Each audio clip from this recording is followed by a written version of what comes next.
hard ground and sediment eventually, but since we haven't found these to be coreable, we'll keep moving.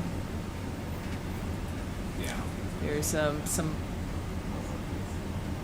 large white whelks, asteroids. I like it. It's clear that when we do see rocks, the animal diversity changes. There's different kinds of animals that prefer to attach to rocks. Those looks like Umbellula, the cnidarians that we just passed.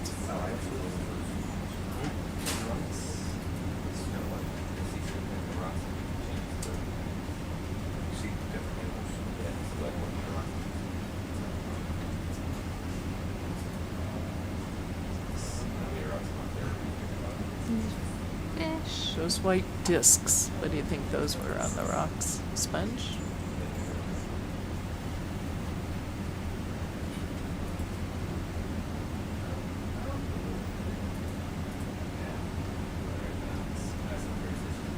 I don't remember those white sea stars in the other banks. They're super common in some parts of the Southern California borderland where I've seen them carpeting the bottom. Also brittle stars, but that white one. Should brought my marine guide names. Starboard, you want me to go to the patch of rocks? Sure. It's not far off our Not far off. track.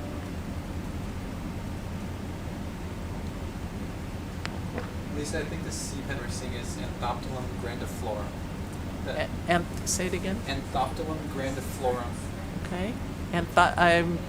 We've suggested the CPAN is Anthoptilum grandiflorum.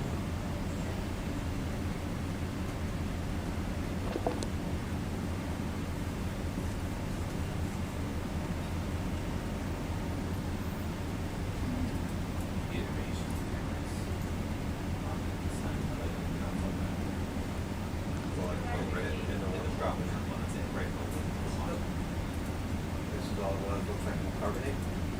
Lots of marine snow floating through the view as well. Yep. So what about these rocks? What do they look like, Kira? I don't know that they're carbonate. Would they Just be? that stuff over there kind of looked like it, right? Yeah. The There's shape. not as much carbonate in this region. We're pretty far out. Gotcha. It is difficult to tell. We'll definitely be seeing a lot of different kinds of sedimentary rocks, Miocene era. Sometimes when we get the more, the flatter. There's a hagfish. For sure. And there's lots of interesting animals, sponges, and polychaetes, Cool little ledge and poking even out barnacle maybe, resingid. So you can see what happens is when we stumble across some decent-sized rocks, the animals seem to all aggregate there. Part of it is that it's a place to be up off the bottom, so they're not clogged by sediment, but or bothered by bottom predators. But there are also micro circulation features that help keep the water moving, so they can feed. Keep moving on. Yes. Unless you see something you like. It looks similar to the rocks we collected before. Could be phosphorite. This region is so tectonically active. We're always seeing cobbles that have just been transported here over time, partially covered in sediments.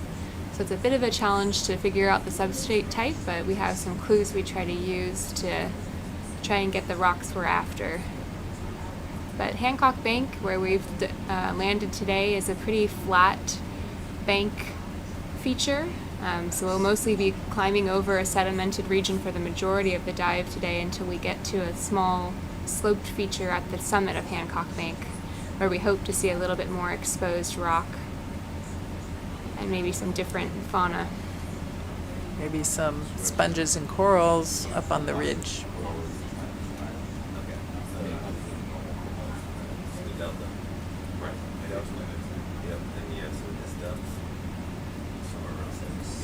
I'll be up for collecting another rock if you see Yeah, if we find one with a lot of animals and also that looks like phosphorite or crust, iron manganese crust. Yeah, I think this is way too shallow and sedimented for crusts today. Okay, so we won't look for those.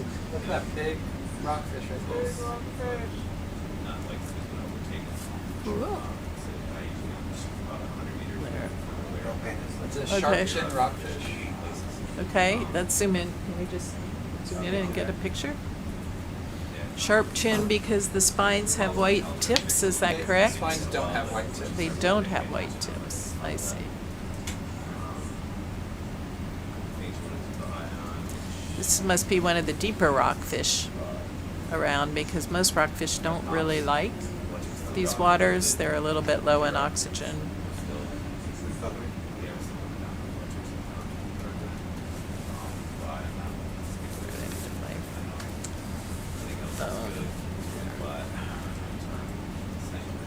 You want to look at this guy a little bit more? I want to just, we got a picture of him? Yeah, we're good. We're good. I can get you a better one. When we're at. Pretty good sized fish.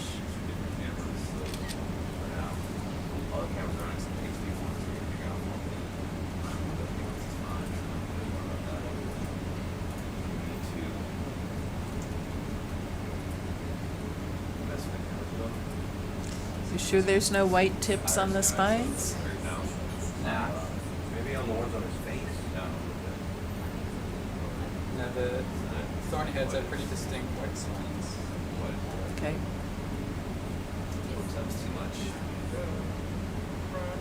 Isn't that camera great? It is.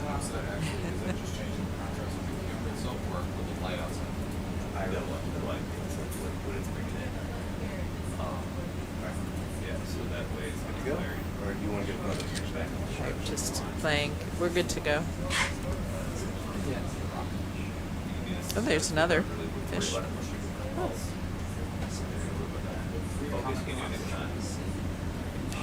Are these harvested commercially? Do you know?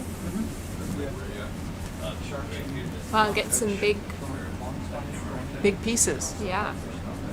We're not bringing that one home. Nice sea star on there. Is that a cookie star? It's a white asteroid. These white sponges on here? The little blobs, Yeah. white spheres. There's a, what's that? A flatfish. A It big could one. be a sole, one of the soles. Devin, can you tell the different soles apart?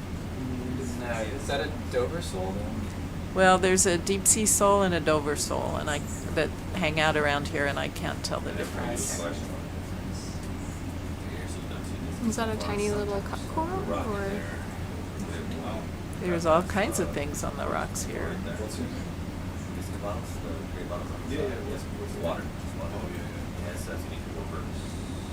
Crustaceans, sponges. Some of the pink might be spaghetti worms. So when we're taking that off,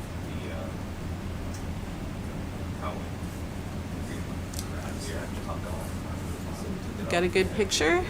Yep. Can You can see the serpulid. Can we zoom on that little coral? We like big stuff, but we like little stuff too. Or I'm not Here, sure use what the that is. pointer and Yeah, show that- which you're looking this at. one. Ah, The one to the right? yeah, See that, it? that one. Yeah. You can tell what that is? I mean, I would have called it an anemone, not a coral, but Yeah, I I am mean- not sure. Focus and just a second.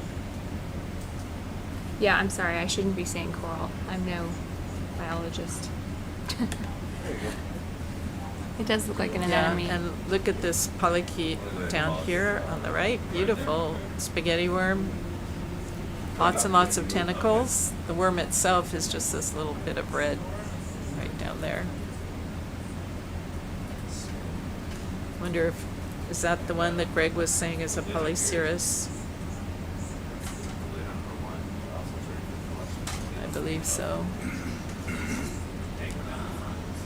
All right. Well, there's we- definitely a lot of rocks here if you want to grab another one. I think we should try to sample another rock. This one's too big. But in a if- little bit? Well, we're kind of here, and Oh. in the vicinity, we can see if there's something the right size that can be picked up. They want to sample around here, so. These seem very big, but anywhere nearby. But they look phosphorite-ish, don't they? Hard to say. As of right now? They look a little bit more like conglomerates to me, but maybe. Oh, they do. What are your thoughts? What do you think those ones up Yeah, there? to the right of the big boulder looks good. Let's take a look at those. I can't see how big this line is. So you can see the white tips on that one, Lisa. So that's a thorny head. Which one? The rockfish that was just below here.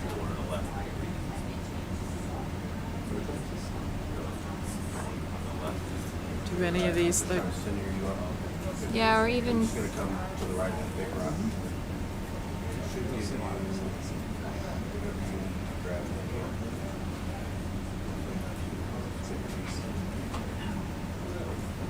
That's a little closer. You're back up a little.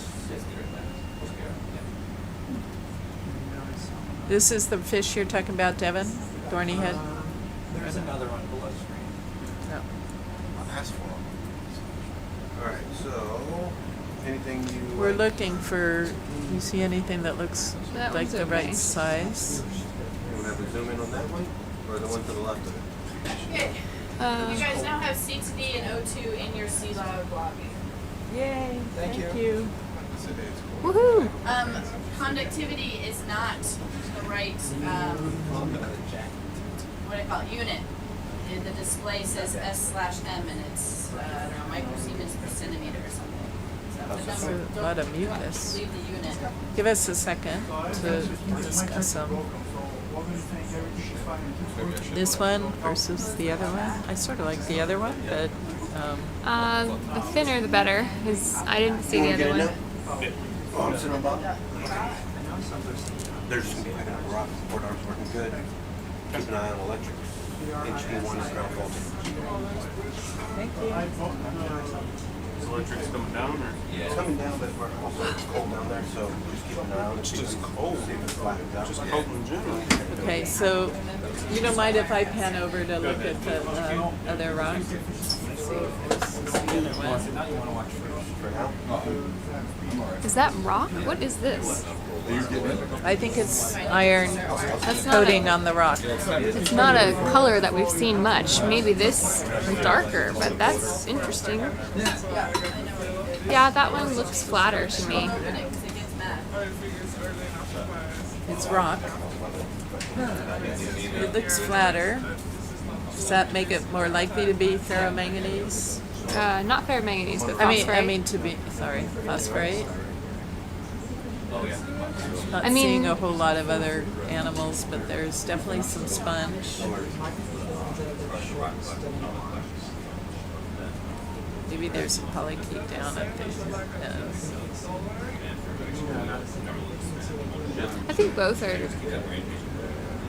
Well, we could get both if we wanted both. It's really. Shall we go for this one? Or that one? And we need lasers just to, oh, there they are. So this rock should fit, right?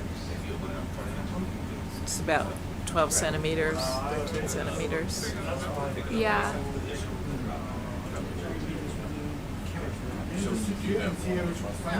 We're having a changing of the guard in the ROV pilot seats, which is what we're waiting for here.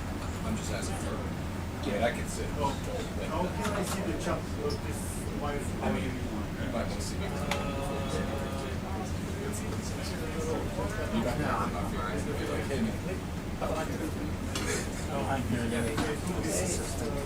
Hey.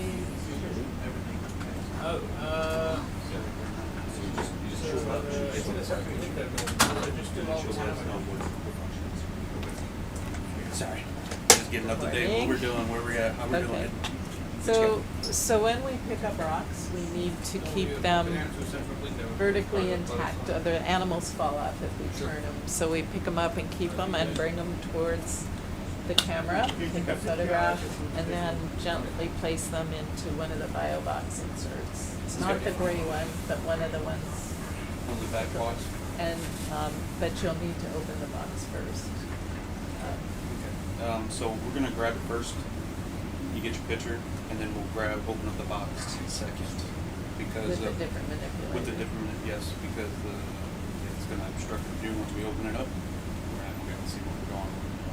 Okay, So we'll take it step by step and see how we're feeling and where we're at with it. okay. So you want that rock with This- the lasers on? Yep, yes, please.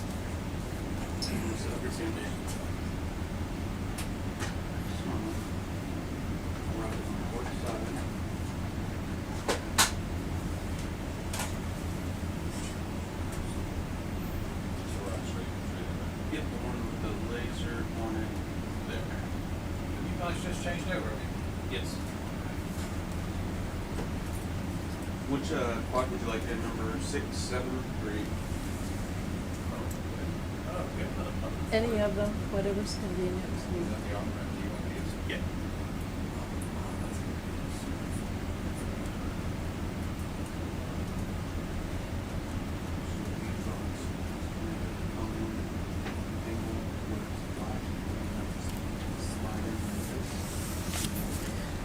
Did you get pictures of that rock as, I forgot our terminology, Pre-sample photo? I did. or we have another word, in progress, or, In situ? no, Pre, J- during, Greg changed the terminology on the sea log, and I'm not so sure what we're It's calling still it. just sample intended. Intended, okay, Yep, I didn't get any presets. Yeah. Well, in the, somehow you'll in have to the, link it to the auto rock. report that they generate, every single pre-sample and in photo that you take is going to go in that like PDF report. So if we have like 50, it's a lot per sample.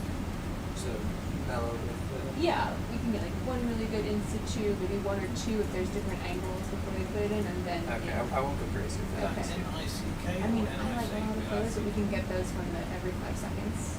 Yeah. So we believe these are phosphorates that we're collecting. They're sedimentary, I'll give you that. They're sedimentary rocks that may have been replaced by phosphapatite, which is a phosphorite, Yeah. right?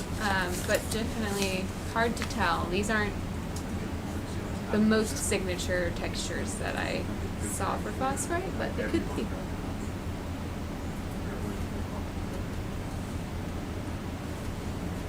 Is there a way to go under it, scoop under it and put the manip on Oh, they were one saying. under and one on top?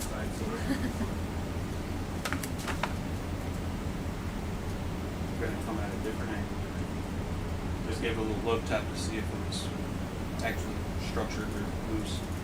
It's loose.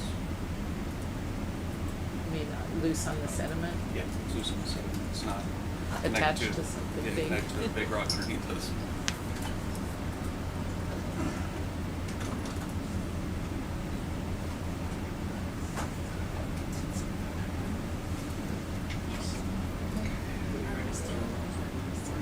Where did all our conversations go? They cut the live stream because there was a bunch of buffering issues, so they're gone for right now.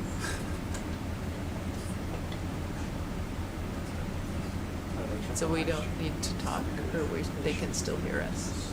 I don't know. It says we're on air. I think that's just because your mic is open. See what happens.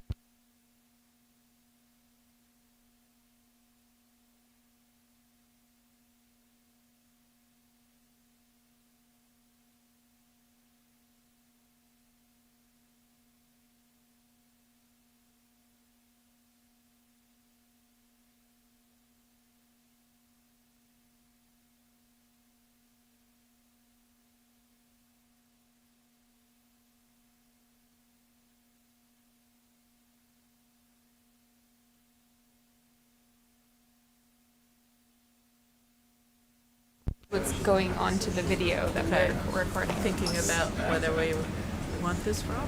It's a funny rock, huh? It's been moved a lot, and stuff has been falling off it. Yeah, you can change to the other one.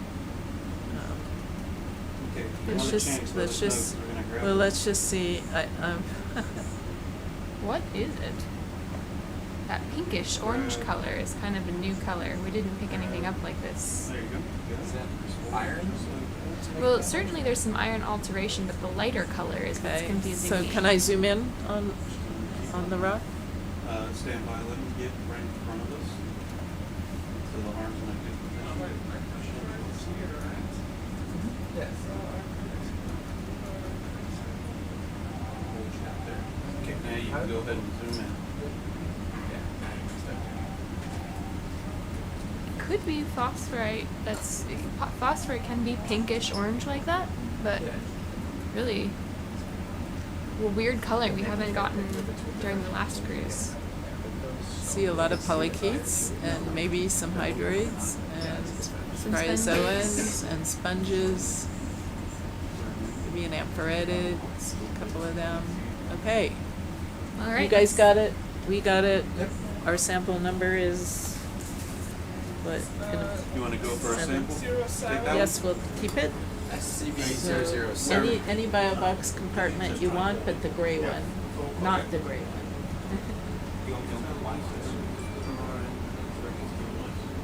You just kind of let it divide by time, right?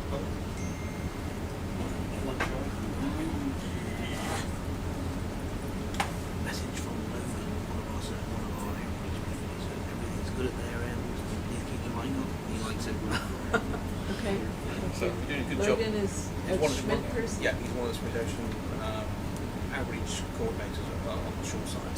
So you've got Hannah, Logan, Carly's the big boss, of course. So the reason that we are trying to be so careful with these rocks is that in our lab we quantify what we call the macrofauna. These are the small invertebrates retained on a 0.3 millimeter mesh. Oh, did you say and macro or myo? Macro. Oh, macro. Fauna. Okay, sorry. And some are well attached to the rocks, some are not. Some are just loosely associated with the sediment. We're trying to get a quantitative estimate of animal densities on these rocks. So when we bring them back to the lab, we're going to remove all the animals and wrap the rock in tinfoil, a monolayer, and then weigh that tinfoil to try to estimate the surface area. Then when we count animals, we can convert the animal densities to numbers per meter squared or numbers per 200 centimeters squared and compare densities of animals on rocks in different places. And this gives us a quantitative assessment of how many animals there are and what kinds. It's very helpful for, well, animal density is one of the major ecological characterizations of our system. And it looks like this rock that's in the manipulator now has quite a few animals on it. Yeah. A lot of worm tubes.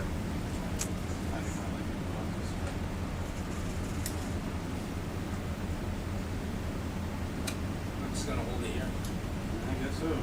Yeah, I mean, it was, once sent all the way back, it was staying open, but I'm not sure from this angle if you can get it all the way back. Can you get it all the way back, Ben? I can. Go a little more. Let's see if I can. You got a little more. Right. I'll stop there. What's up? And let go. Let go through that. Worse as it flies down, you gotta go grab it. Kind of bring your arm in anymore. No, Oh, grab it, grab it. Oh, there you go. If you can just shove it back a little, should stay open. There we go. So that's going to have to be our new thing. Whenever we go for a sample, we sample first and then open, because we can't see anything now. You want to sit up for a moment? Yeah. Put your arms together. I mean, is it helpful to orient the box lids differently? Possible. Yes and no. We'll take it. Let's see. So it's just because that lid is so big. If we orient it this way, we're not going to be able to use this arm. I see. Just like if since this is oriented this way, when we open up this one, we won't be able to use that arm. Okay. So it's kind of So when we put the rock in, it'd be better if you don't pass over the other, we want everything in one compartment, and if stuff falls into an adjacent compartment, it sort of messes up the counts, so we try to be So you want to try to put it in the starboard aft box? whichever one Well, is just- convenient for you. Yeah, for sure. That should be the orientation one. I'll start with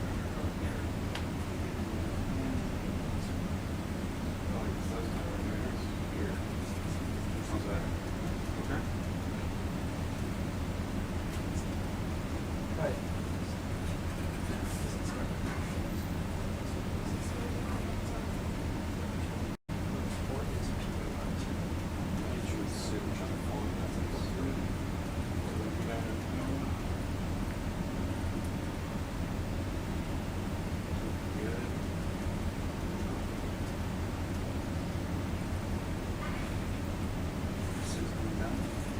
That monkey fist Second. loop is gonna be in your way.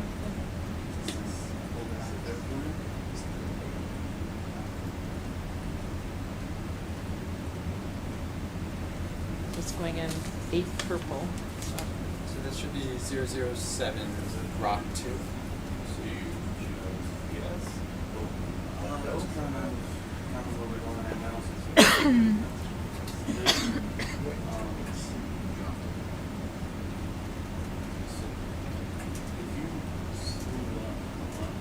What, can you see if he puts it in the forward compartment? But we're gonna have to use the back one eventually. Yeah.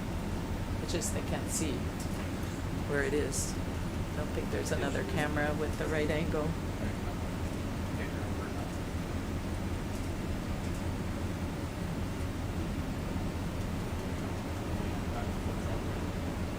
Yep.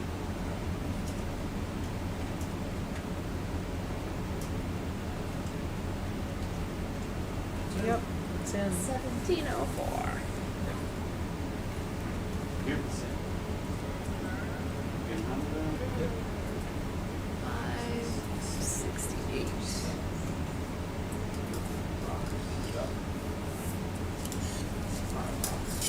Thank you.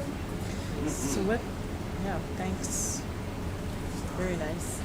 Light What, pinkish color. what should we call this potential rock type?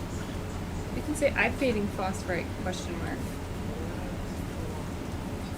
And then I just noted that it's that really light pinkish color. I've seen phosphorite that color, but not the rocks we got last time. Well, we're in a new place. Yeah, we didn't dive on this kind of southwestern part of the borderland really last time. So one of the problems we've been having is the monkey fists falling into preventing this from closing properly. So there's a way to We're gonna go grab get it out of the way. So that one is there. Yeah, it was blocking the door from the lid from closing.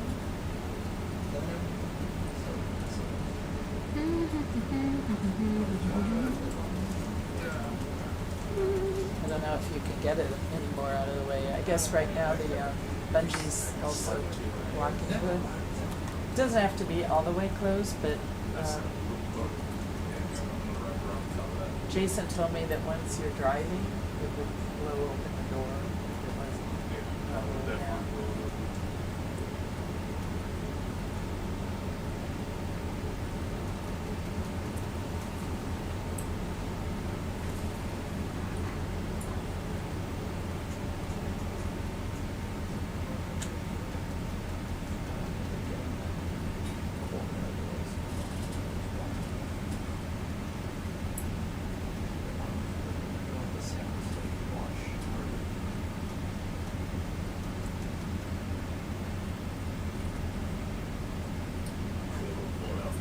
Yeah, I think I mean, you can close the door and then pull it. The lid.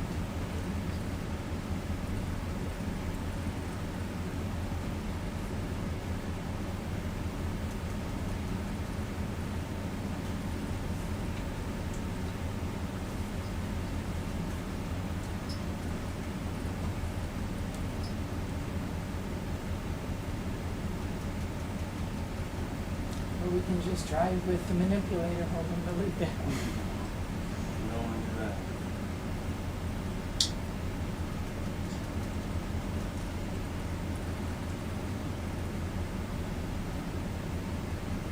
Let's go with both the box. That's the theory. Well, it does when the box is full, but I wouldn't bother with it now if you don't feel it's necessary. Tip tap.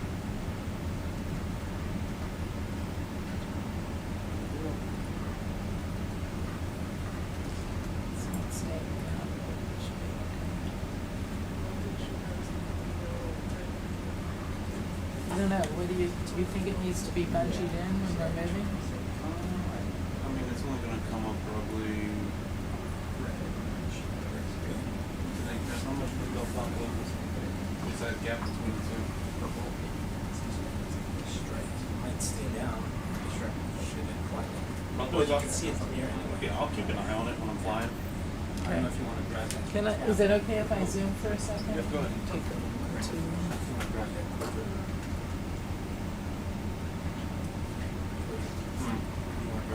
tap? The one that's right here? Yeah, we can grab it. I think that is Anthoptylum grandiflorum.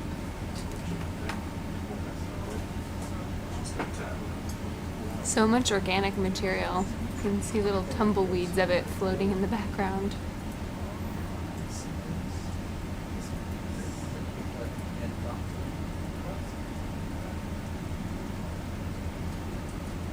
So we're looking at a sea pen. This seemed to be a very common species, possibly Anthoptylum grandiflorum. They're anchored into the sediments, and although it looks like they should be filter feeders, the tentacles on this cnidarian have stingers or pneumatocysts that probably sting very tiny animals and allow them to be what we would call microcarnivores, eating very, very tiny animals like copepods. Okay. Happy? Yep. All right. Thank you. You're welcome.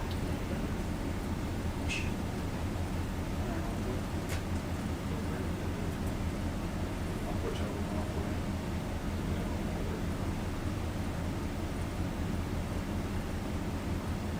Just gonna pick up this lid real quick. That's not wrong. This right here. There it is. Right under.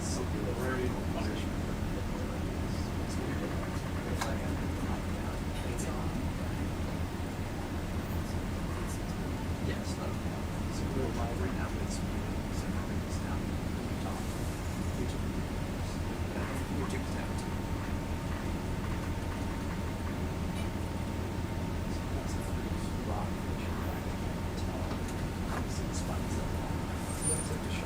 Paying attention whether they've been requesting anything. No. Greg said nice rock. Mhm. This is also a rockfish. It looks like a short spine. Just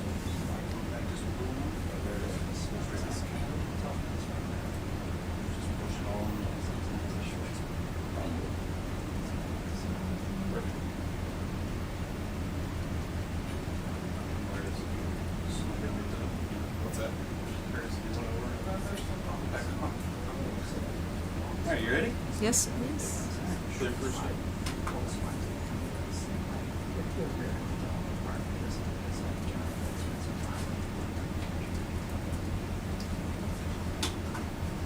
So we're heading up this trike-line here up to waypoint 2 where it gets shallow. Coming this way. Yeah, we're looking for some steep rocky areas Steep. actually. Okay. Keep an eye out. Quote unquote steep. Steeper. Steeper. There we go. Let's go find it. That giant, is that a brisingid? That's a brisingid starfish right in front of us. Jimbo, I'm on it.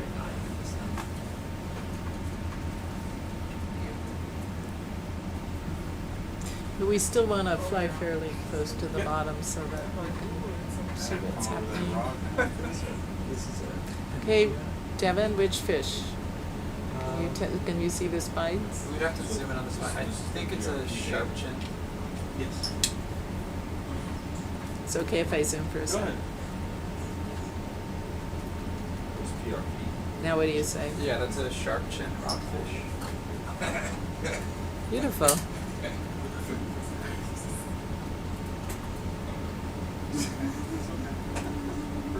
Okay, we're good.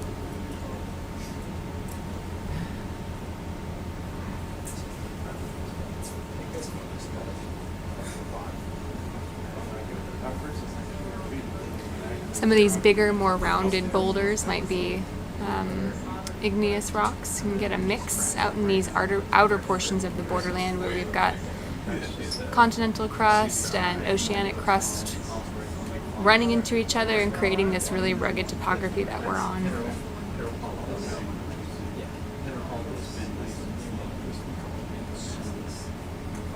here it's actually listed. So here it's listed as So normally the line you would especially Big anemone on the rock there. Very big big old crab. crab. Big anemone. It's almost maybe a tanner crab. Thank you, sir. Or crab. Just feathering it down sort of Is that also an orange anemone on the side? That's a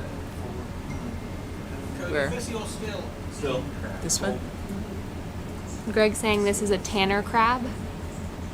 Good. That was my guess.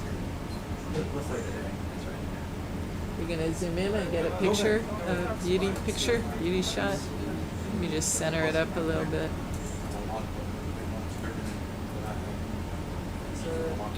Is that a lithodid? It's a tanner crab. Tanner crab. Yeah, lithodid. Let's get a nice photograph of it. I can swing on here this way.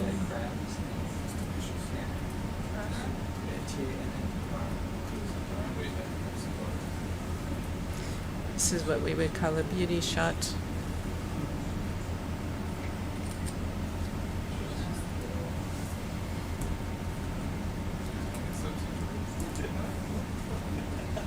Okay, you guys got it? Yeah. Okay, good to go. That's a You know Tanner Bank, I wonder, are they named after Tanner crabs or after somebody named Tanner? Oh, that would be good. Good trivia. I should look up the factoid of why this is called Tanner Bank. This is not called Or, Tanner I'm Bank, sorry, this is Hancock Bank.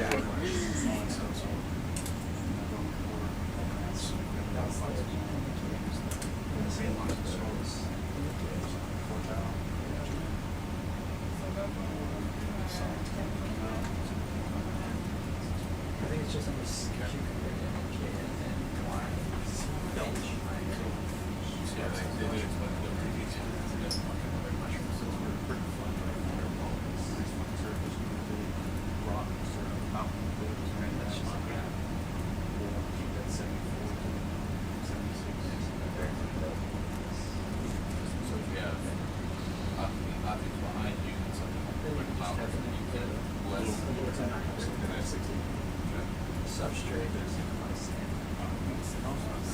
Another heteropolypus, these skeletonless coral-like creatures.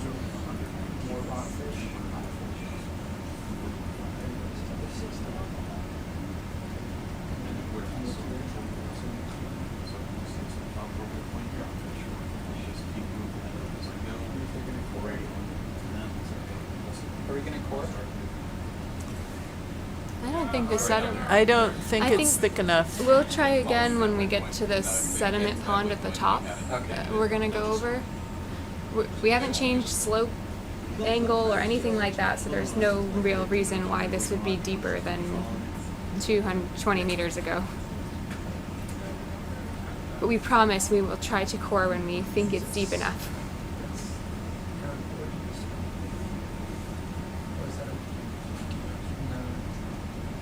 Oh, beautiful sponge. Okay, Up so ahead. apparently Yellow. Joanna, any ideas about this yellow sponge?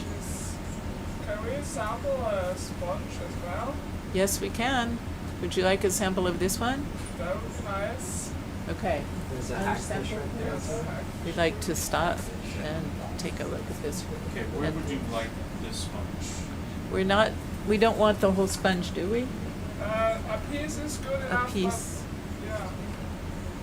And it can go in the bio box, in the gray bio box up front there. It's gonna go in the third bottle box, so this would be probably a little floaty, right? It's, A little what? It'll probably be a little floaty. Buoyant. is it a glass I think it's sponge? okay. Is it hard or soft? I believe it's a glass sponge, like a hexactinide of some sort, but I'm not a sponge person. What do you think, Joanna? What kind of yeah, sponge? I don't know. It might be a glass sponge because it looks very transparent. It looks like a glass sponge. So, what are we thinking in terms of sampling it? Like, if we took the top off, will it continue to grow? Yes, it's gonna be fine, I think. If we can take the top off, as long as we leave some piece there, it should be able to regrow because every part of the sponge is a whole sponge in itself. So it doesn't have specialized tissue And is this a little that worm? can suck in water from Yeah. everywhere. There's and then, several associated invertebrates. Cool. Well, we'll see what the pilots want to try and do. Okay. So, the top few inches, the top Yeah. 5 centimeters, what are you thinking? yeah, sounds good. I mean, that's gonna give, we still might be able to see what's going on. And maybe Greg will get a worm associated. There'll be some good worms in there also. So about the top 5 centimeters, if you're able to pinch it off. Yes. Now, it's 10 centimeters wide, so Okay. you want a corner of it and then No, rip no, out? no, probably just the top 5 by 10. Okay. We'll try to get our jaw. If you can wrapped get the, around if it. you can wrap around it. If you can't, just pinch off. We'll be working with it to come on the side of that to grab the top. It's, if you see the base of it, it's really thin, really small base, that whole thing might pop off. Now, if it does pop off completely, then okay. We'll take it if it's, Okay. if the whole sponge is released rather than let it float away. It's just how thin that base looks, and then it kind of gets off real big, and they come Yeah, back small. yeah. I don't know how well attached it is at all. Exactly, yeah. I mean, we've seen them to where they just pop off as soon as you touch it. You know, unfortunately. So if we need something, there's no other options. No. But these are all going to get the same sample containers. We're going to like sift through evidence. But I think like if you search the next sample, we're taking the sample for graphics. Just look up that report and see it 12%. So if this was like SE008, check it to or then right before that photo, so like 44%. I did find our factoid for the day. Hancock Bank is named after Captain Alan Hancock, who founded the Marine Facilities and Endowment at the University of Southern California. Yes, I recognize that name. Do we know what Captain Alan Hancock is famous for, besides founding things? Let's see. There's a whole publication dedicated to the new names proposed for all these features out here. Really? Mm-hmm. The paper is Are called they- Proposed New Geographic Names for Features in the California Continental Borderland. Ooh. And are these names going to be more politically correct or Probably just more equitable or?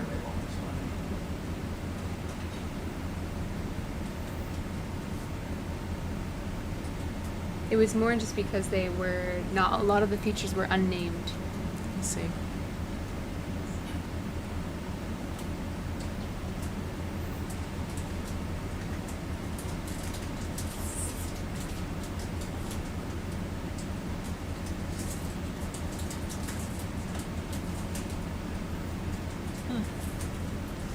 doesn't want to go up. Is it catching on the arm? Or It's only for a little bit back to that rope.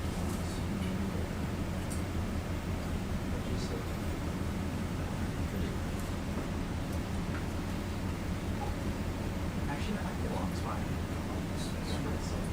It's hard to tell the spines from the outside. Could be wrong. Oh darn. Can't get it on my phone. They said they mostly named all these features after pioneering geologists and early explorers in the region and their vessels. so white men. Yes, old white men.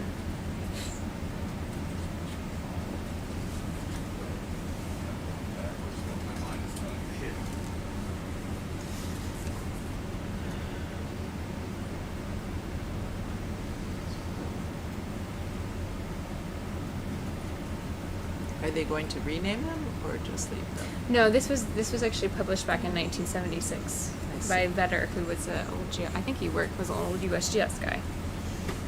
Let's see. Get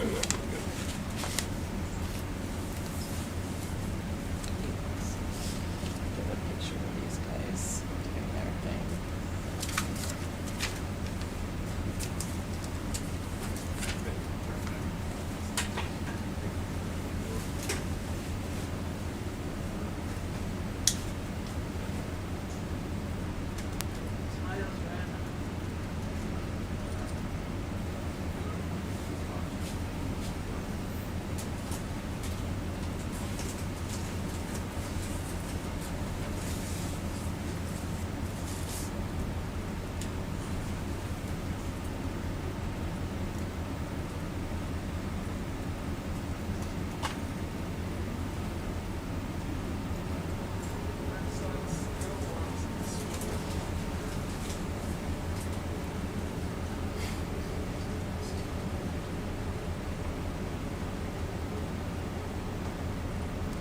I'm wondering if it'll be possible to create new systems for opening and closing. I was actually just thinking about that. Something more effective for you guys.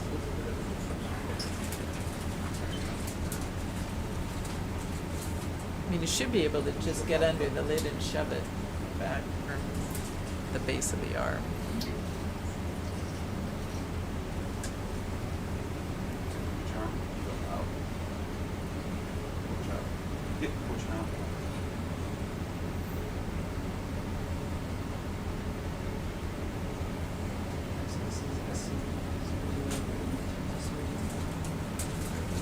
It's so What is this one? I don't know.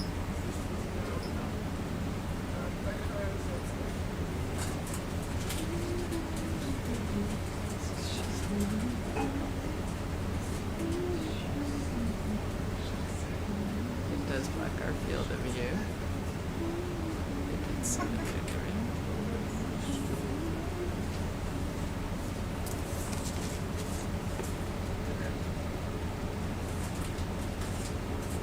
Okay, great. I'll put the sponge on here. Unless you've already. Yeah, I didn't create a line yet because I wasn't sure if we were gonna get it.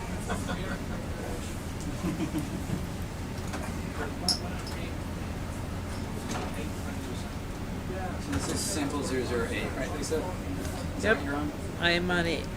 All right, perfect.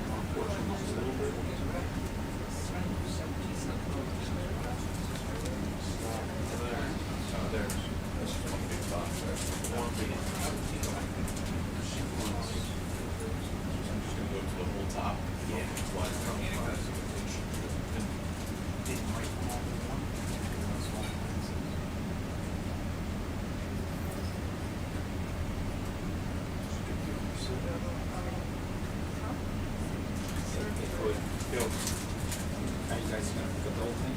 No. He's got the cutter on the wrong side.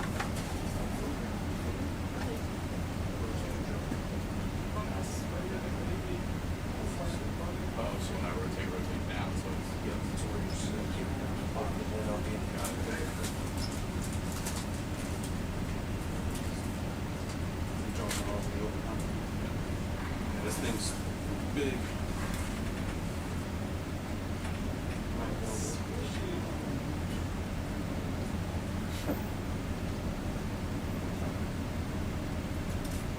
I think it's okay if you, I'll Push down on it. Yeah. Grab. Yeah, it's floating. Is it crash still? Okay, see? You're clear to start coming. Yeah, the crab's there too. Wow.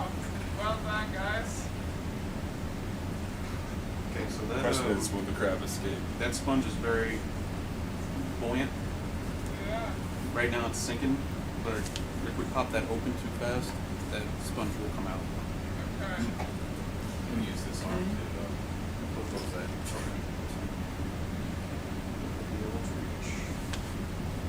Push open.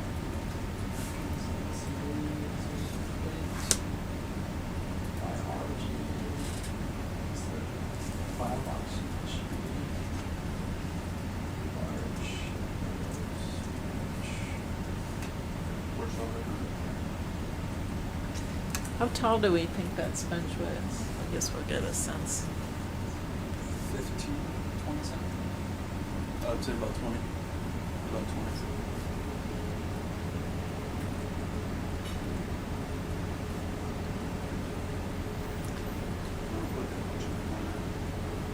Just in case.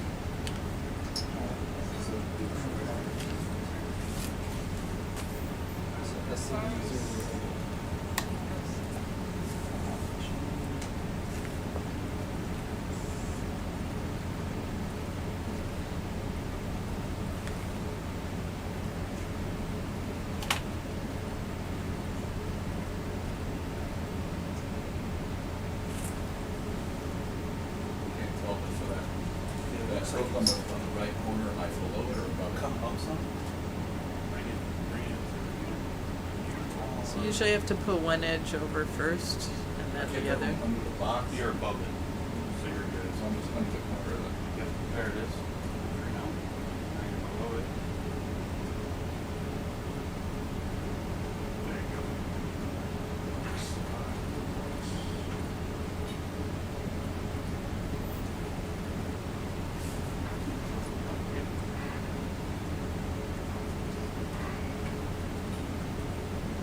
That's it.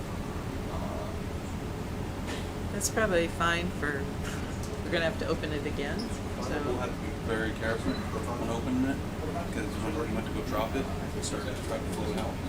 That's what I was worried about, so we'll have to be very careful when we open up that gray box.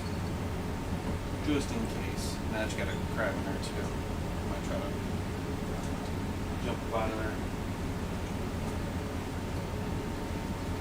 The crack in the box? The crab. The crab. Yeah, the Oh, crab's in the box, Yes.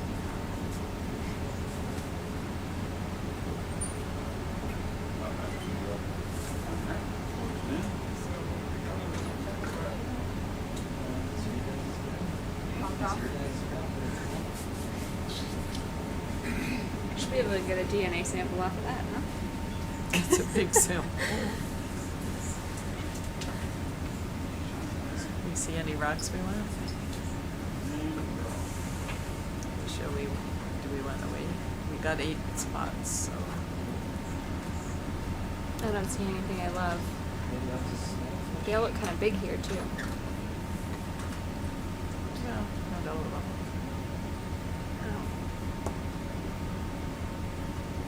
So that sponge, you want to talk about the analyses that will happen, Joanna?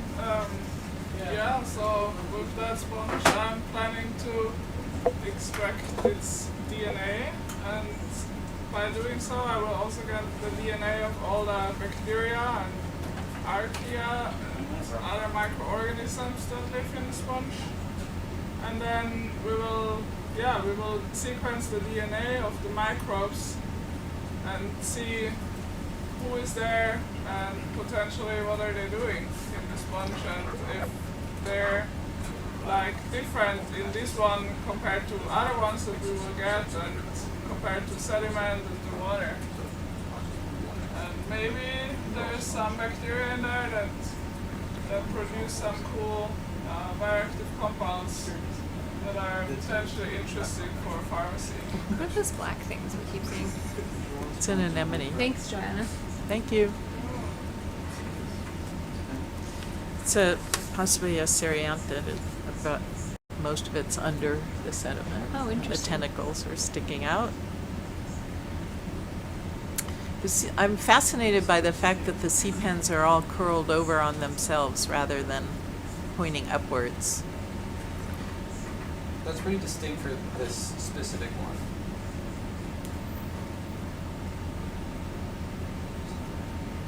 Oop, there's somebody just closed up.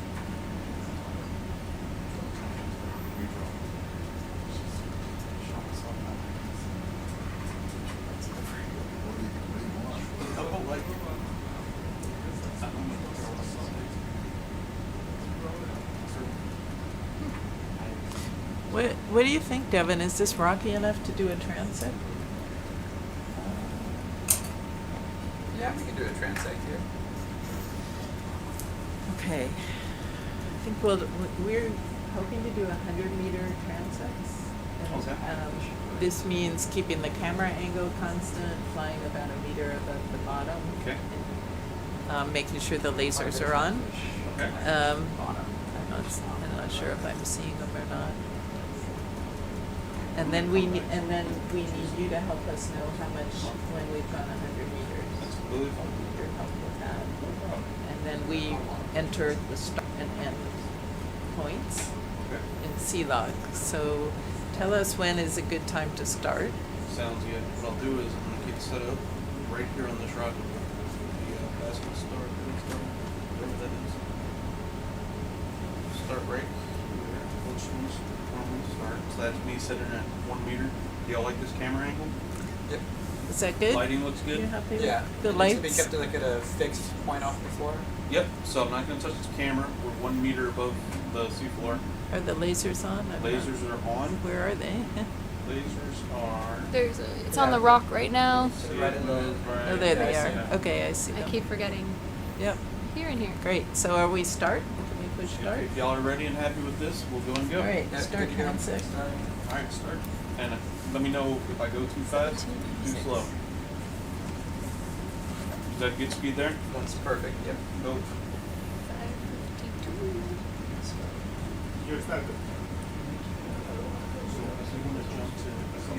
But this doesn't get an SCV number, right? Yeah. No. Not Okay. log with the sample. Okay. I'm just gonna write down transect 1. Yep. Okay. Right click, right on those. Here's another of our yellow sponge friends. That's where we're starting. Then, if you go to top right, to where it says and measure waypoints, measure the instance of one. Yep, get on that point and drag it straight ahead. So you see 100 meters. And you can enter mixed substrate for this.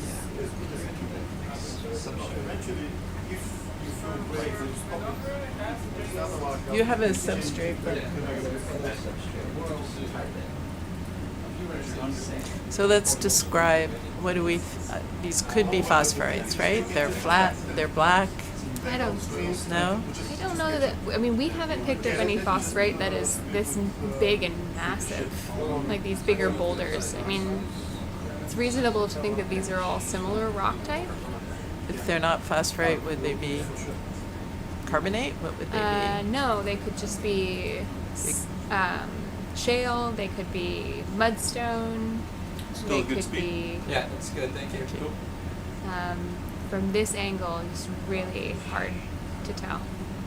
So we're doing what we call a video transect, traversing the terrain in 100-meter segments, and one goal will be to characterize all the megafauna, that is the animals we can see without a microscope, and count them, look at the relative abundance of different species, and use various metrics to assess their biodiversity. And we'll try to do 5 or 6 of these during the cruise.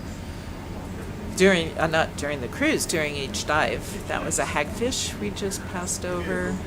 Looks like a Panicia, sea cucumber on the bottom. Lithodid crab. Another hagfish.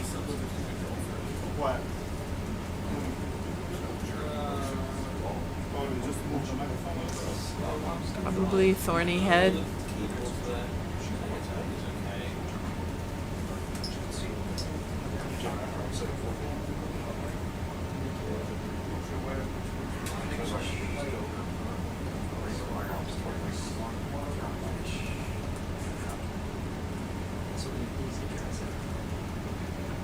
Is that a solus at the top? Ooh, it looks like it. So solus are a fascinating type of sea cucumber that are attached rather than free, like the panicias. And the solus has a calcareous exterior. What we're seeing are the tentacles popping out of it. And they're exposed and probably used for feeding. And it's spelled Psolus, solus. It could be phosphorite. I wish it was easier to tell. I bet it is. There's been a lot of It's phosphorite. flat and lumpy. So are lots of Other sedimentary rocks. but it's What is that? A big Nemerdian, maybe sitting up. the large red The thing. the pink rope. Yep. Another More hagfish. Thorny heads and hagfish. I want to say, I'm trying to remember the name of the whelk. It might start with a B.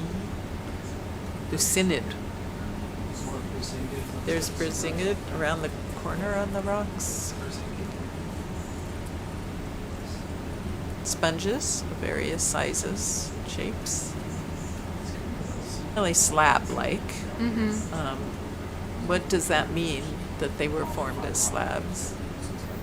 That they are one sedimentary layer that weathers all at the same time, so it's able to stay in its own stratigraphic Some other section. different, what, are these sea pens or abestoplumas? I think they're, pens. really?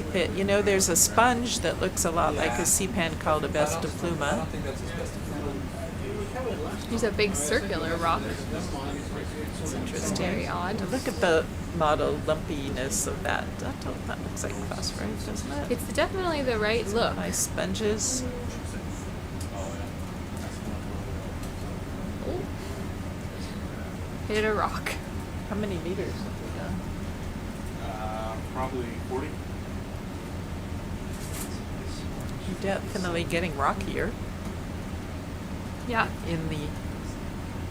along the transect, which is our goal. Our goal is to find a rather that on the steep right? rocky area.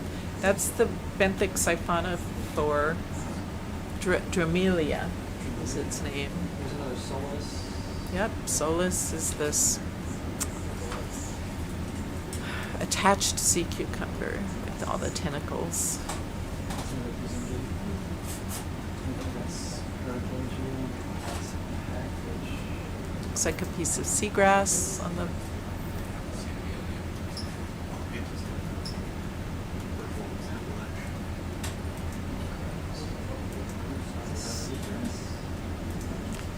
So we're in the middle of one of our biodiversity transects, which is why we're not stopping or zooming the camera in to look more closely at features.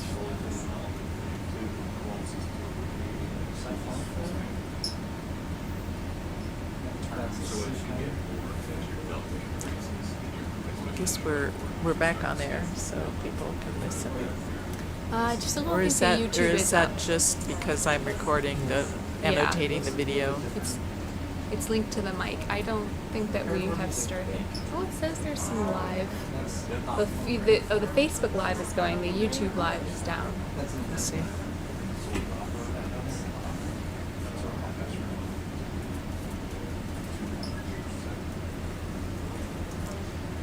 We're back off the rocks. Almost at the 100 meter. Okay, let's win, please.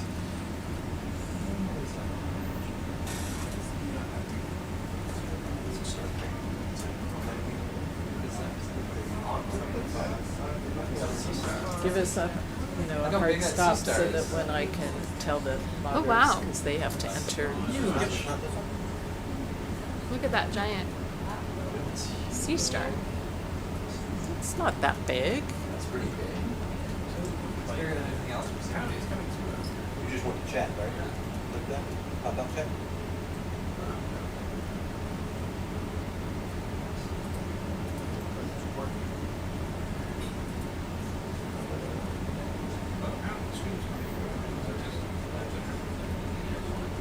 Where do you have the distance recorded?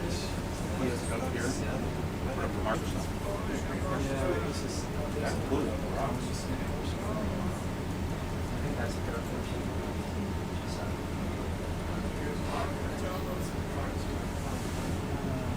It's off like that. It's paraphrase. Typical paraphrase.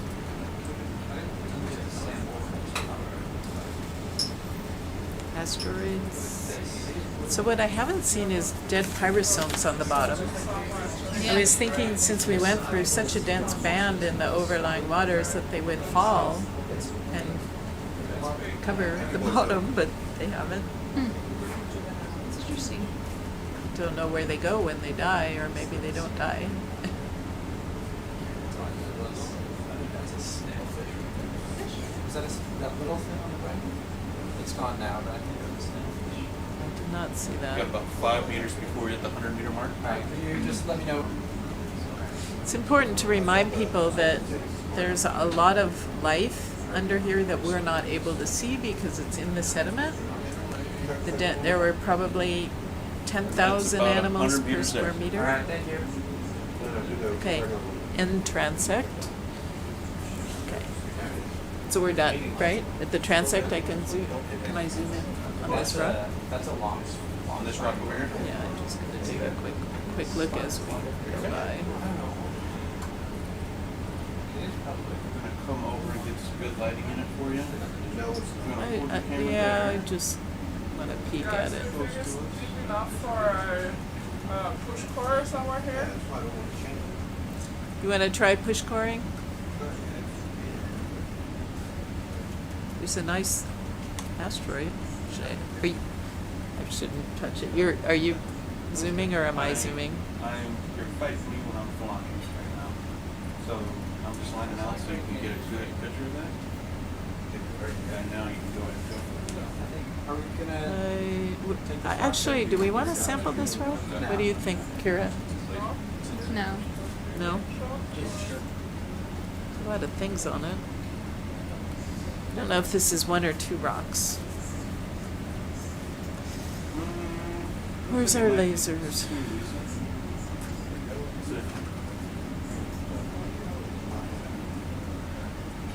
So the rock's too big. If it's the big one's too big, right? To fit in our. Come up on it a little bit. Get those lasers on there. How big is your? Is that a medium? The 15 centimeters 15. across. So the smaller of those two might work. But what do you think? I mean, we could just. We can take it. We're hearing a clamoring for cores, so You can give it a nudge and see. maybe nudge this further one and see Is if it's this a worm in the separate. bottom by the laser? Yes, there's a worm, They're gonna. but they I'm gonna need, get they them a little need to. closer. Set up for it.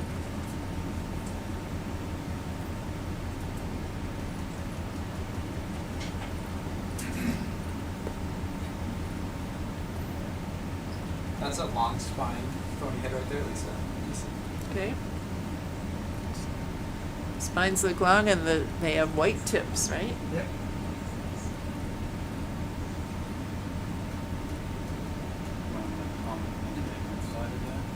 Say Do you think that's a new You know- rock? Below the left rock? Well, I thought it was a polychaete, but I didn't get a close look at it.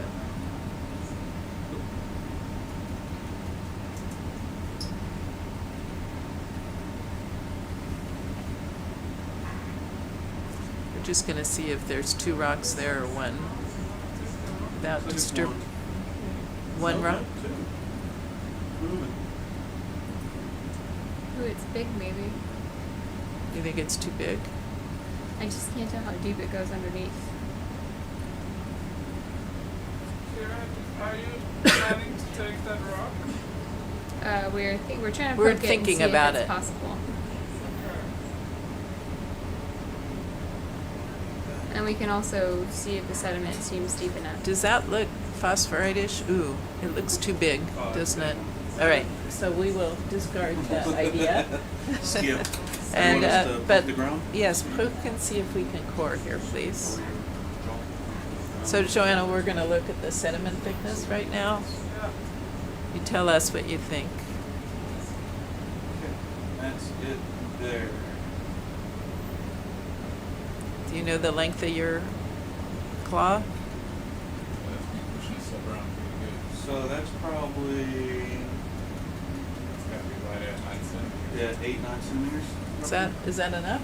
Is that more than, yeah, it's more than before, but still not too much, right? Exactly. What do you guys think? You have more experience.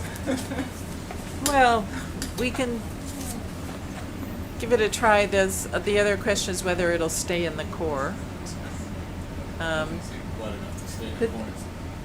But there's, you know, it's often heterogeneous. You can find a deeper spot. You know. Should we try one, Joanna? Yeah, sure, let's try one. And then maybe we can take a Niskan, but later, when the sediment has settled again, after the core. I think you don't want to save the Niskans for the top where there's sediment up there. Right, yeah. I would save it. Good call, yes. Let's do that. That looks straight up. So when we go down.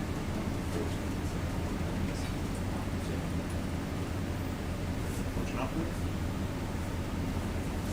So push core number 1 is filled. But that's all, as far as I know.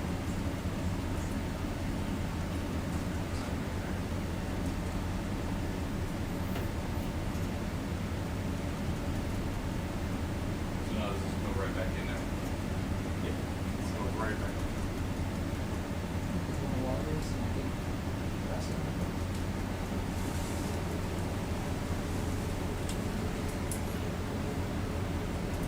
Ready to unlock them.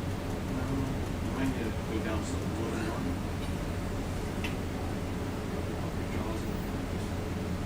I wonder if it got shoved back down on the plug tube part.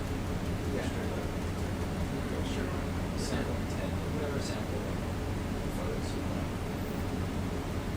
Stuck? Same with, I didn't know they pulled that one out.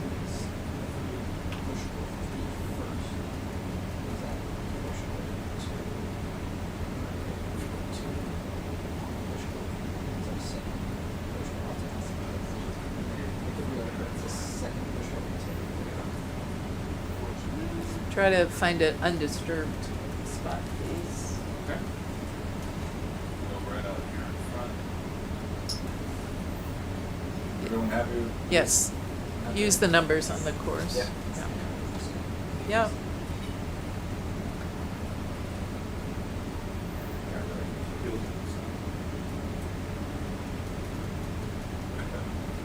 Not.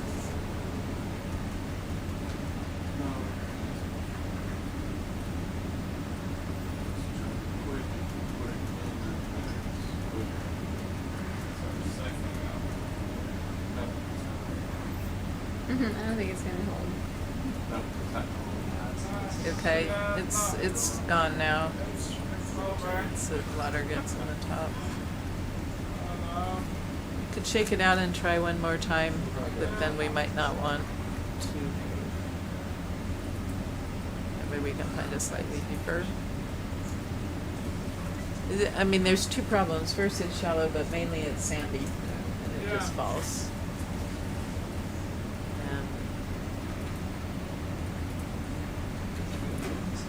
And it's sandy because there's probably enough currents to wash away the mud particles that would have settled. So Well, and do you mean sand sized or do you mean sandy? it's sand sized. I mean, there's Yes, 4M coarser. tests that contribute to that.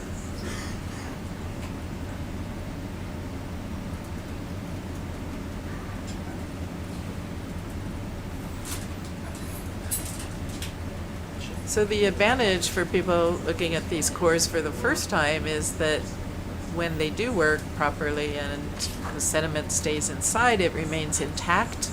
The animals and microbes are in their original orientation and life form, and in many cases they are even out and about doing their thing. We just, they don't even know they've been sampled, and we can bring the cores on board and section them vertically and look at the fauna. But on seamounts, and we need the vertical intact. So, yeah. It's really shallow. Okay, I guess we shake out.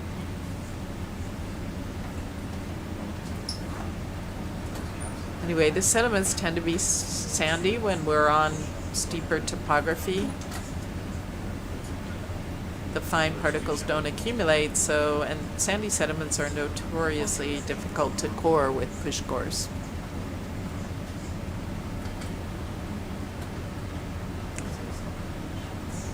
So what you're seeing are cores that are not really deep enough and are too sandy to stay inside the tubes.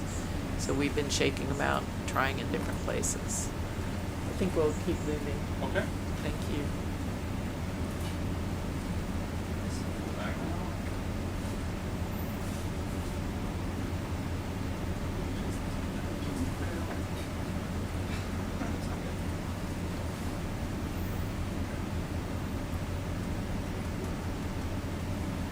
I guess our box lid is wanting to come up.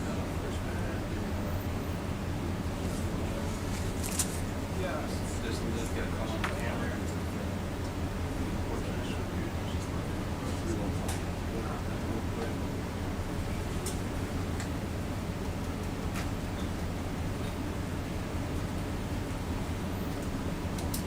So,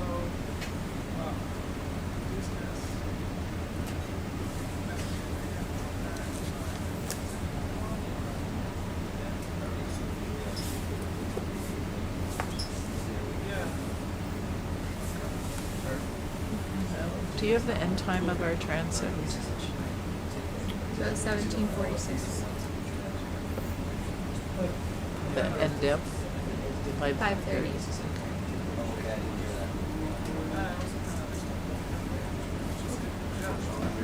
My notebook, I wish I should write down the lat logs, but I don't really know where to get them. We don't have a display, but we'll get it.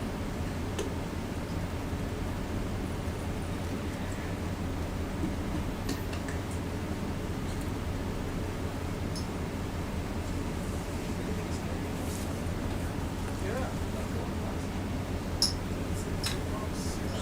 And the crabs in there too. Alive and kicking. What are they gonna do?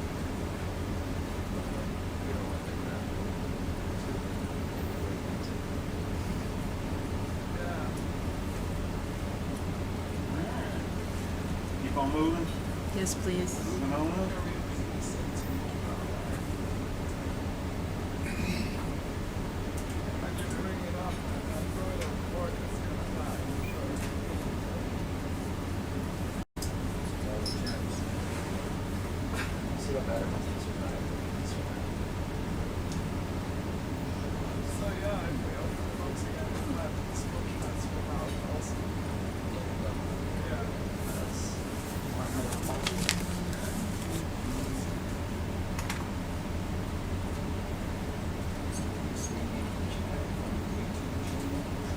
Is there any map view that shows the bathymetry, like HiPAC or anything like that?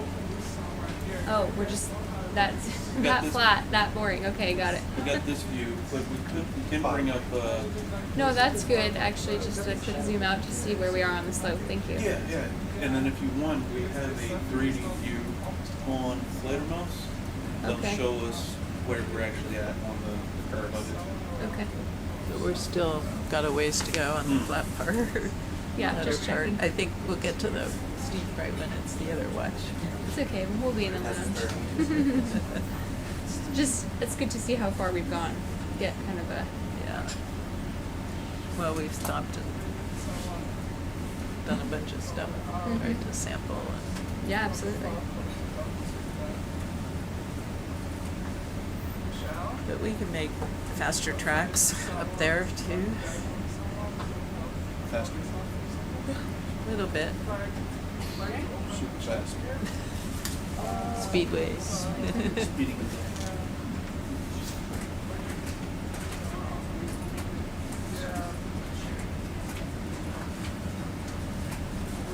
Somebody having a meal there.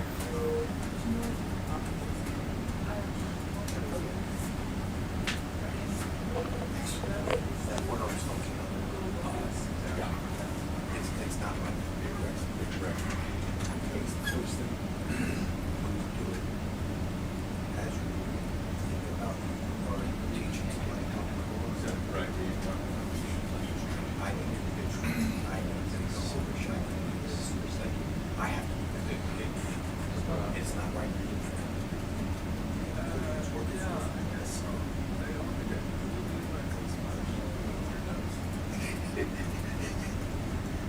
It's a nice seed pen. You can see the stalk. Often the stalks, I think, are buried under Yeah. the sediment, but that one you can see. Interesting. Would be very bad.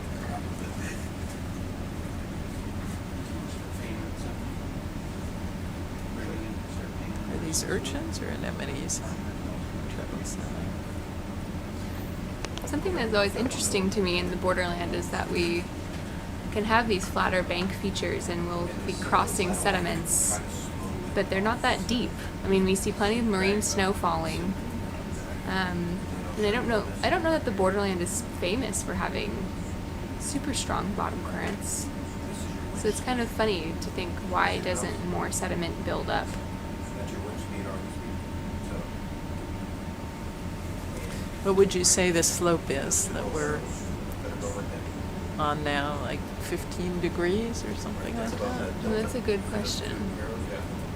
Look at maybe the slope map in our dive plan It is. gives us a It's a diet plan.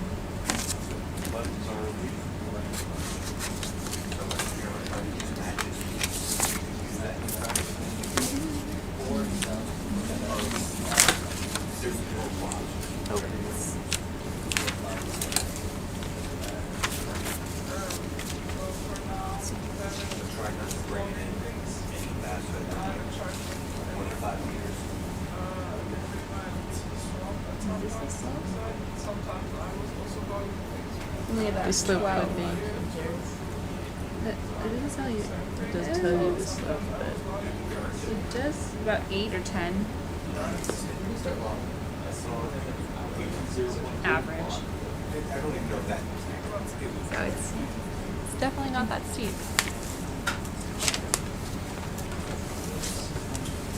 even the steep part might not be that steep. We'll see. I don't know this for sure. We're all just trying to figure it out. And we had one of our brain members failed in classrooms. So yeah. What happened was fucked over. These brain members to board this. But resistance to make it come to a stop. And all that weight going. Just make it stop. You're putting a lot of power into it. And it overheats. Just got like substrate observations. I wonder if the title of our program, Biodiversity Borderlands, is invoking images of the U.S.-Mexico border rather than the rugged features that we're referring to. Yeah.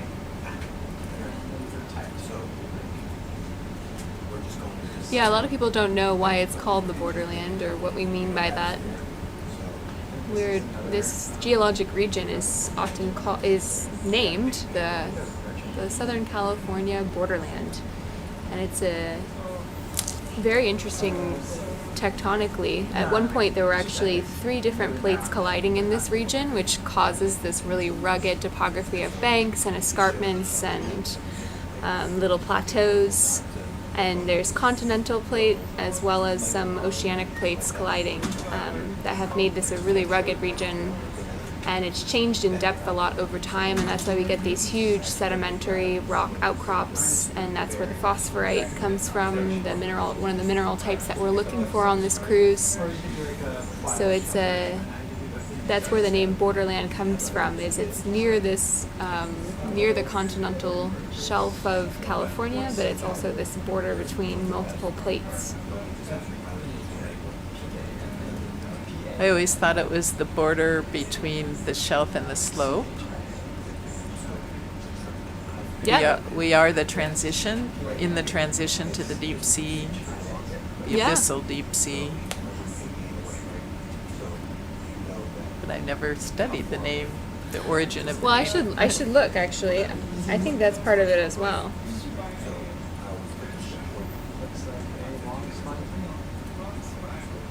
I'm not seeing any rocks out there. No, we're not. No. But hopefully when we get to the next waypoint, we'll start to see some. Not this waypoint, but No, waypoint 2. In between waypoint 1 and 2. yeah. You can see that. So are we upside down? Let's see. That's the same. We're going to waypoint 2. We're going to waypoint 1 here. Why is? No, we're going to waypoint 1. Yeah. You'll get to know them. Well, hopefully by 1 we'll start to see more rocks. Yeah, just I keep going all the way forward, all the way starboard, just to see if there's any rocks out there for you. Not that we don't love mud. This mud has not been thick enough to core, although I don't know if we should try again. Anybody want to do that? If they are.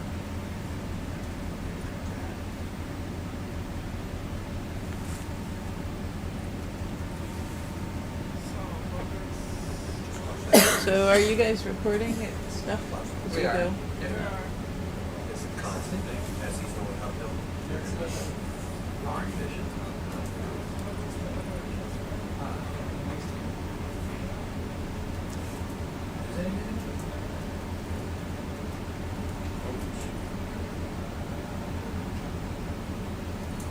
Okay.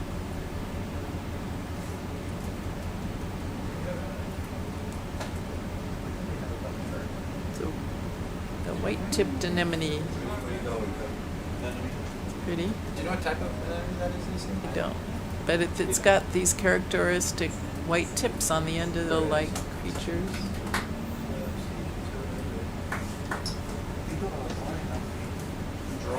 Yep, there's a crab underneath it. Looks like it's coming out. Do we have an ID That's an for this? animal association. No, but it is what we normally do. But that's just, we don't have to. It's more just Yeah, that's a short spine. You can see the white tipped node. on the same page, but it makes it. So the short spine thorny head is Sebastilovus altiveolus, is that right? Just a ship to catch up a little bit. I'm waiting for the ship to catch up a little bit. Okay. So it's pretty far away. I telling it for you, trying to get some rocks. They said, wait, He said, wait a minute. You're still attached to me. we can't there.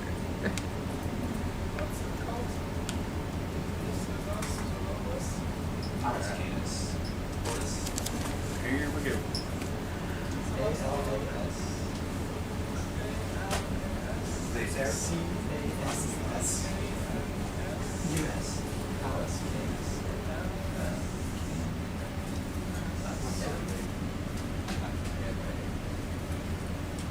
Believe, but verify. That's like the best crab that I've ever seen drawn. On the spine.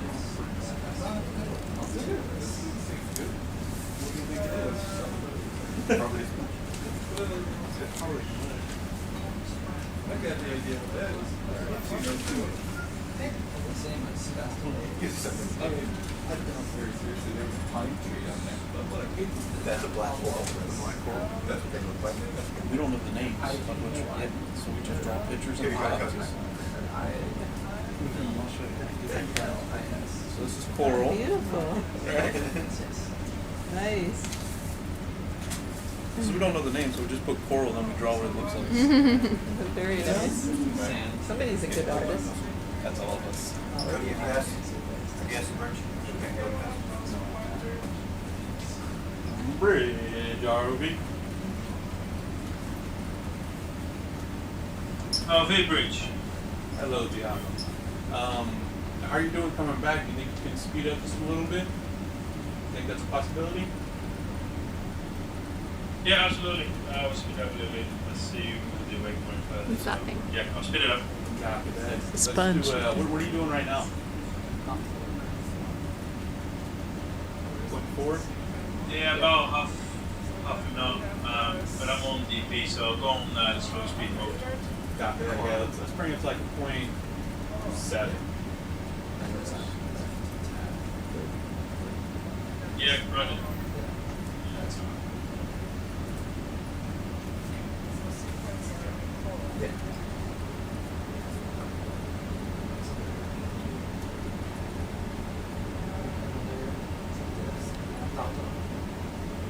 I'm wondering if we should try coring again. There's so much sediment.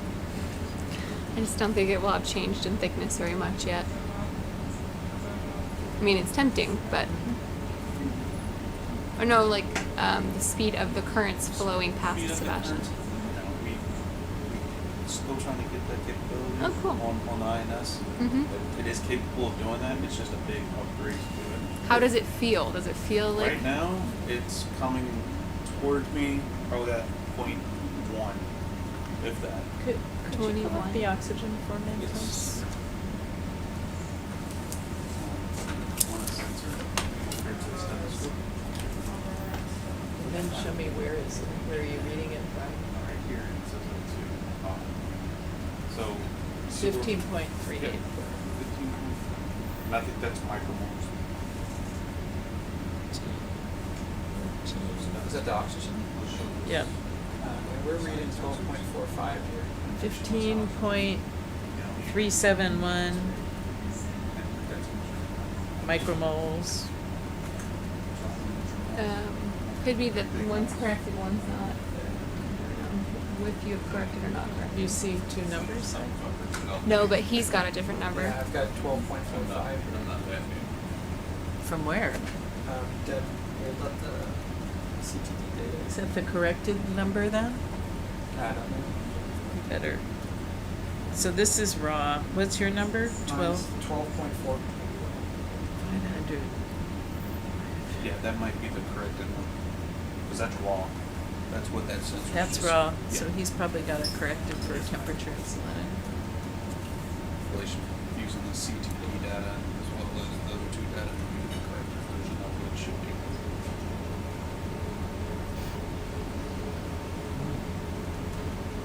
It's quite a bit different. It's like 3 micromoles different. So you were right, Lisa. I was reading about the borderlands, and it's another way to think about it is this really wide, extended continental shelf. It's about 2 times wider than anywhere else in North America. So the tectonics in this region have created this huge expanse of continental shelf before we go down into the oceanic plates. And tomorrow we'll get to dive on some of the seamounts just outside the borderland. San Juan seamount. So that'll be neat. So this is actually a pretty unique feature, this huge... Find something similar? It's unique because of those 3 plates colliding and right at the border of the continent.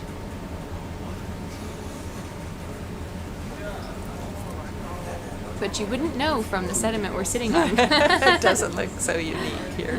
Doesn't look rugged, but it is highly productive surface waters here. So lots of stuff floating down. I am surprised not to see pyrosomes on the seafloor. Would fall down. Thus they float away somewhere else. Still They seeing could some be Pinnacia, and this is the sea pen. Anthoptilum Oh. grandiflora. Yeah.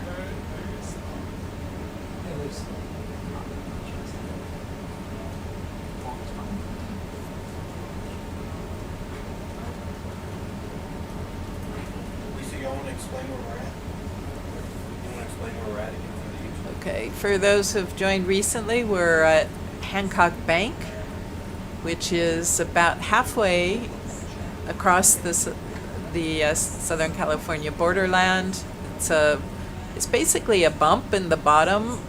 It's not particularly steep, but we're here looking for phosphorite rocks, and we like to study the rocks and the animals and microbes that live on them. So we have collected a couple of rocks.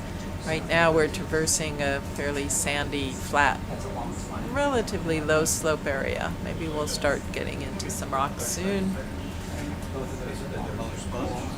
That is a sponge. A It dead looks sponge. mostly dead, but not completely dead. Did you want some of that? If it's dead, probably not. Okay, we'll keep going. Or is it still partly alive? There's a little bit alive, but we'll get you some better sponges. Two random rocks poking out of the sediment here. With maybe a Swiftia coral on one, and Panicia, the sea cucumber. There's lots of them. We got something big coming up. Well, I say big. It's probably not big at all. Just 'cause We've got it's something shadow. coming up. There we go. We got something. I think it's the sponge up ahead. Are we enough to show something in this?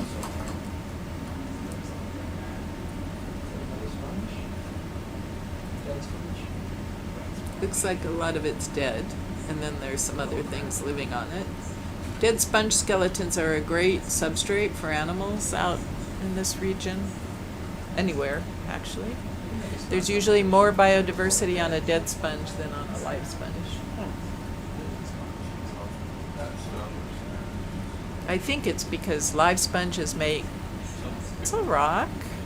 Yay. Some paragorgia looks like. That's a long spine. It's funny, these little rock outcrops are little islands of life. Yep, they definitely have different life. I mean, honestly, the sediments are loaded with animals. They're just small, and we're not seeing them. There's a bunch of solus. Those are the tentacled calcareous sea cucumbers. Maybe paragorgia, some sponge, different kinds of sponges. I'm going to zoom in on the rock itself. What do you think this rock is made of, Kira? Could phosphorites be this massive? The structure of the surface looks right. It's definitely smoothed. I haven't seen any giant phosphorite boulders, and of course, even when we collect by dredge, it's hard to. It would break it off if we dredged it.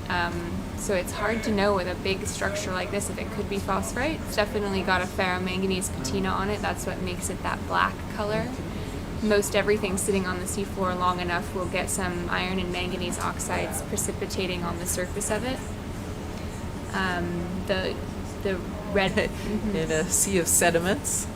And there's clearly a lot of animals happy here associated with this rock. Too bad we can't bring it back. The sea star looks very well fed. There's a couple of brazingids. That's a solus. Oh, these are all solus on the left, right? This big pile with... Interesting. Never think of them as social animals. There's also those tunicles. The question is whether we want to sample here.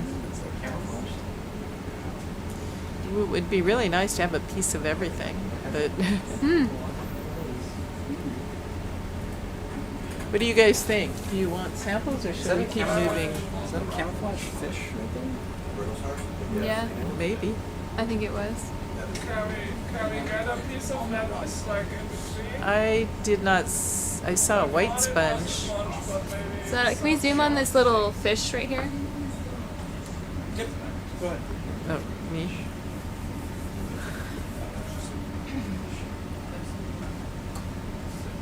No, come back. You want to hold that right there, Lisa? Get in. So, So I don't, that blue sponge might be a tunicate. Are you sure it's a sponge? I'm not sure. And I think it'll be hard to sample if it's Okay. encrusting like Yeah. that. So you think it's not possible to get a piece off? Not, Yeah. not easily. Be better to find a rock we can pick up that has it growing on it. But, I mean, we could try suctioning it. Yeah. Not the fish, the, no, we'll leave the No. fish. No fish suction. She's interested in the, where's my The pointer? blue thing there, that slime. This, thing. right? Can you look at my screen? Is this what you're talking about? Yeah. This thing she Yeah, I wants. think it's a sponge. It could be a tunicate, but it looks like sponge. And also the white thing on the left looks like a sponge. You mean, this is definitely a sponge. Is that what you're talking about? Yeah, but yeah, no, this blue thing, that could totally be a sponge. Do you think we could scrape it with the suction end of this section and then try to just suck it up? Please? Sure can. So we've got jar 1 filled, but the rest of them are free. So you have to rotate. I already have it set up for Yes. it. So you grab This this is up. something you start going like that.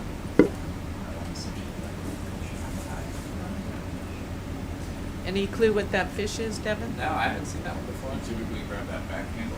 Very transparent. Yeah, it was hard to see. Yeah, I grabbed that one. Something like that.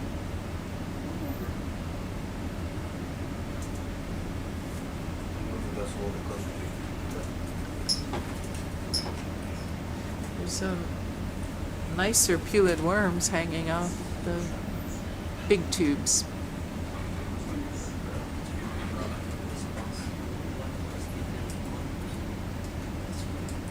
So all the little brown George Matsumoto saying it looks like a little poacher, Poacher. fish. That's a good grabber. If you want to try to say I'll set something you up about for it. that. How much pool do I have in that bunch before it gets you? Ah, yeah, that's right. We haven't touched the porch now. Recognize his name. But I'll let you. But Can't go George forward. Matsumoto, I think he's a pretty good. Yeah, that's, he can hold the porch out for you as well, but still have to get to that. So all the brown stringy appearing little line-like things that are on this rock are foraminifera, Alright, so you're set up. little runners. And in jar 2. Tick off. So this should be SCV-009? If we get it. Let's Yep. see if we get it.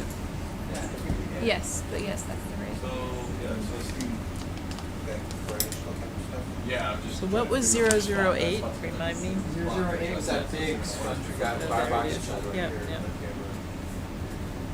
Straight into there.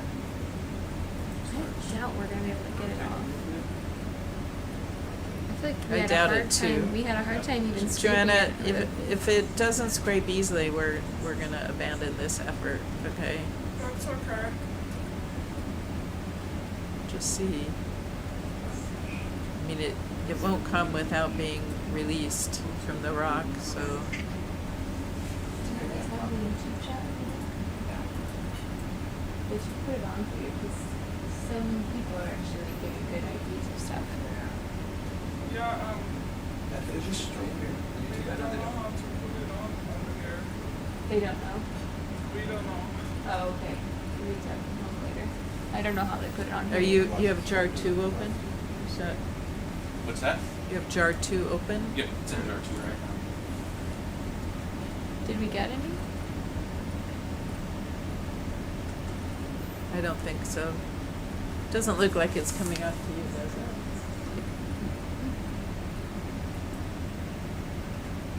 Try to put the chat. Instructions. That'll be Yeah, I think it's not gonna make it up.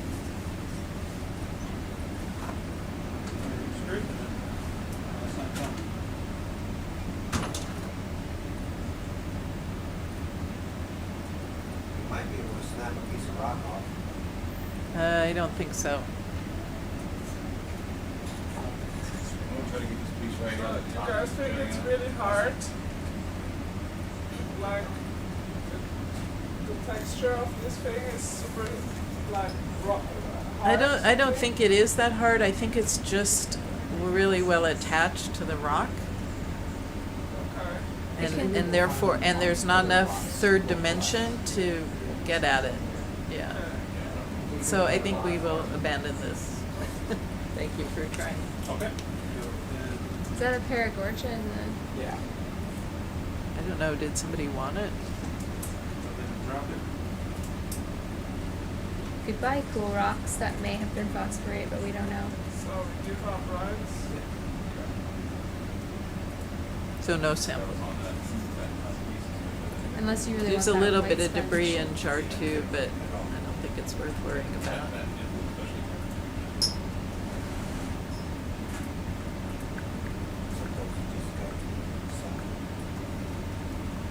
Would you like to keep on going, or? Yes, we would. Thank you. Is that your? It was a nice, neat rock feature. It was a beautiful rock. It had many different kinds of animals, different phyla represented. And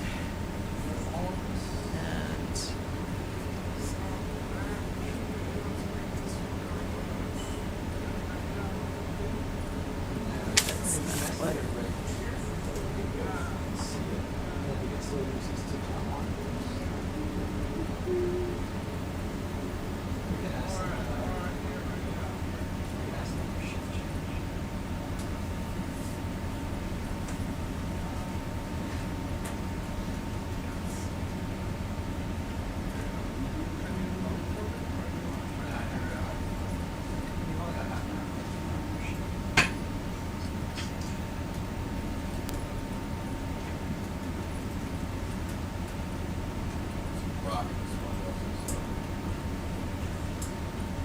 Excuse me, pilots. Yeah. What's the pin code for your tablet? 0, 0, 0, 0. Aha, thank you. So everybody on YouTube our password. It's okay.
Pretty sandy sediment.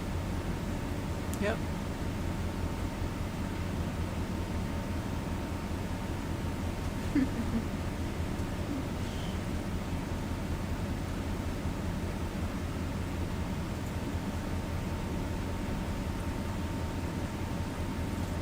Another random rock and some stuff on it. Always done. Creatures.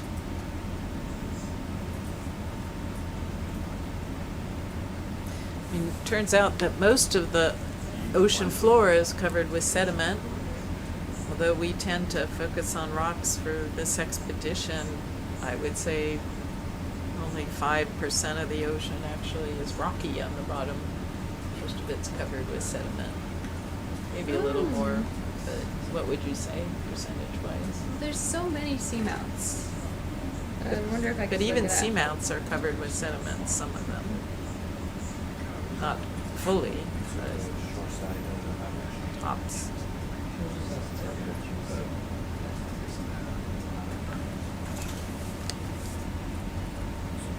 And there's some sediment. We can see rocks peeking out from even underneath these sediments, so they're not too thick.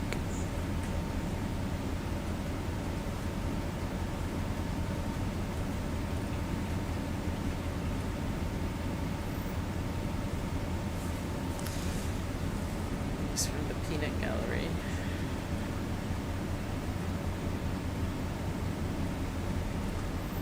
You already here? That's it.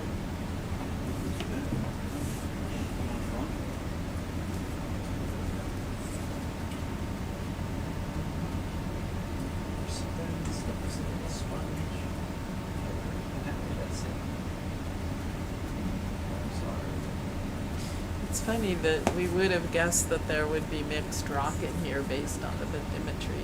You think, right? You'd think.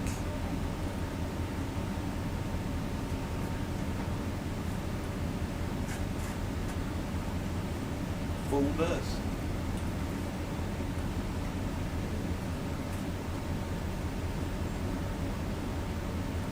I mean, it does get steeper just after waypoint 1.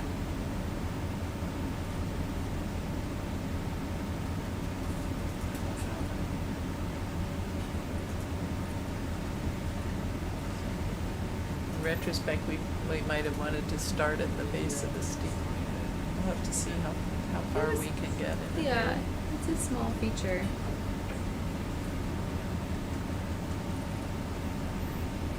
We can do another like second observation or substrate observation, just the sand. Sand with like a few rocks. I would just type sediment. Sand. In addition to a few rocks. Who's rock and roll? That's me. That's my WhatsApp handle. I don't know why it shows up in other people's thing. But now you know my secret nickname.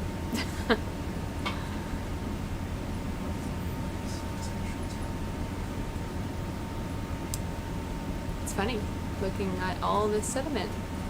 Such a rugged terrain, but flat enough out here on Hancock Bank to get about 10 centimeters of this coarse biogenic sediment piling up on top of the bank as we move up towards the upper slit or the upper summit of Hancock Bank, where we hope to find a little ridge feature.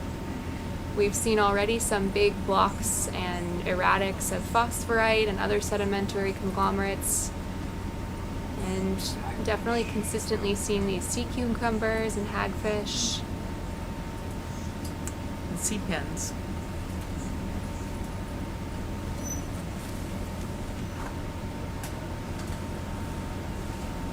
Thorny heads. Let's start getting to some stuff now. You see something There's rocks. up ahead? Rocks up in There we go. There's It's a rock. tough because sediments hold so much information about biology and geology.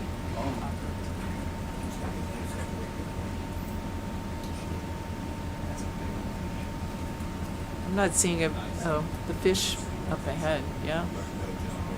So it looks like an old fish. One of the interesting things about the thorny heads is they live a long time, like many deep sea fish. So it's not that unusual for them to be over 100 years old. That looks like a big fish. Rockfish too.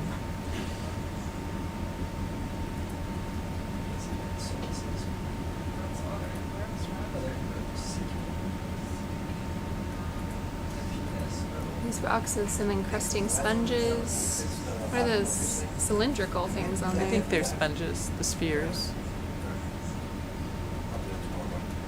There's a fair number of fish here. I mean, one of the purposes of doing the ecological characterizations is to maybe not so much. Most of the fish species that we see are harvested somewhere commercially, many of them, the thorny heads and the rockfish. Not so, I don't think people harvest hagfish in a concerted way. I don't know. I don't think so. Definitely the soles are commercially taken.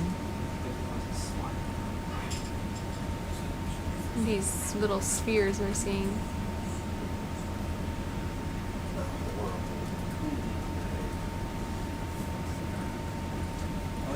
Is that a sea urchin or an anemone? Like an anemone? Just start off at 600. There's a hagfish market in Oregon, I'm hearing, so that's interesting.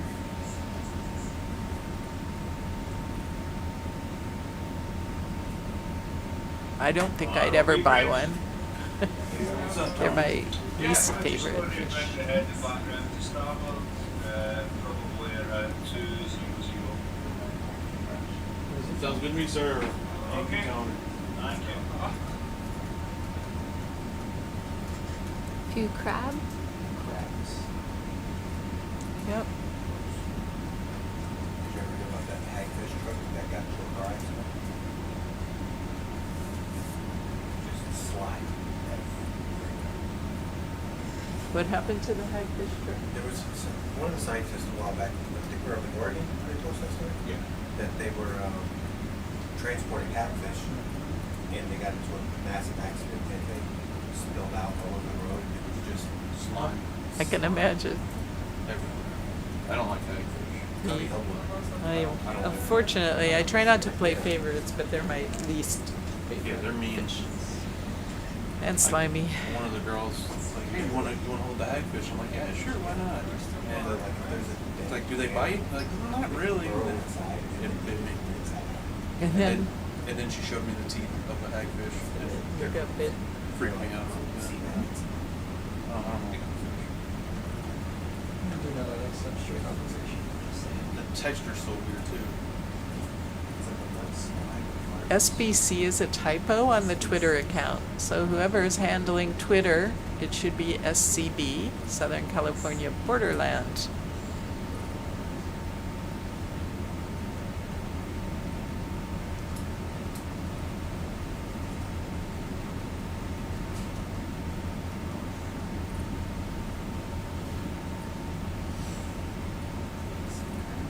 That's the top one and the floor.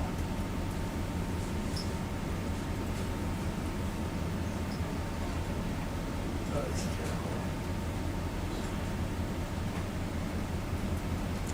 Heteropolypus, Yep. asteroids. There's a lot more. We're almost towards waypoint. That's good. See a rock or two. This is starting to get hot. There's another flatfish too. Go eat one quick and then from the lake.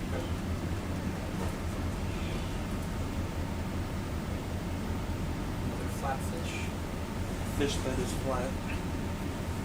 So we have a question about whether hagfishes are edible. I honestly don't know if the commercial market is for eating, but maybe whoever's been Schmidt typing for Schmidt knows about this. I guess they might be edible.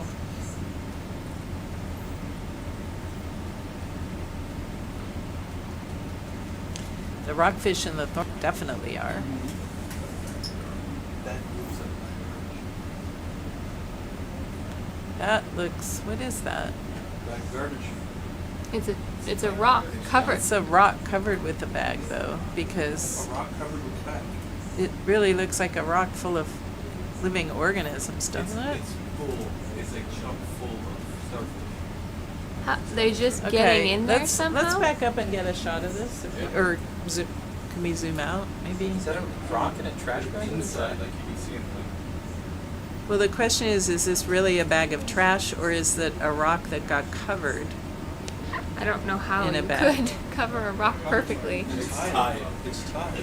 So it's tied. trash. Yeah, it's a bag. Okay, you guys With got brittle this, stars and inside. Interesting. you've Yeah. annotated the litter, the human impact button. How full it is of sea stars, brittle stars. Oh, this is interesting. So is this what happens to our trash when we dump it? Is it's colonized by mostly brittle stars, but there's some other things here. There's also some encrusting sponges. Okay, let's zoom in. This sure looks like rock, though, doesn't it? I think it's just that's because that's what we're used to seeing. I don't think you can cover a rock with a plastic bag. Throw it in. Did I? Yeah. Right Yeah. after.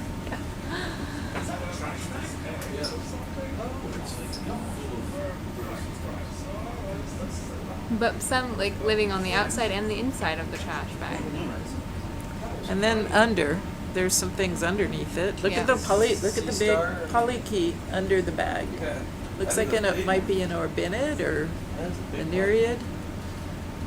That is a big one. Wonder if we want to section sample. Is Greg around? He's probably at lunch, but might be an interesting section sample to suck up some of these animals associated with the trash. Okay, I'll make the call. We'll just do this. Just use the same tube we So, yeah, that would be fine. See the polychaete? Yeah, let me point to it, just in case. See this worm right here that's under the bag, fluffy? And this crab. There's there a and have a- serpulid tube. Tube mark too. Yeah, and then, Okay, since we didn't get anything in 2, you're okay with us using suction jar 2? yeah.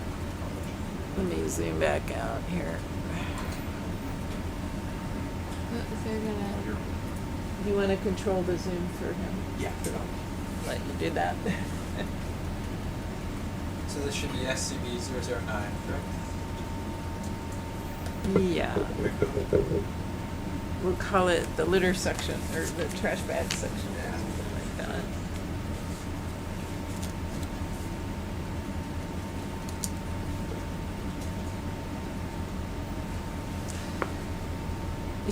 It does look so much like a rock, doesn't it? With the, well, because it just looks like a big black blob.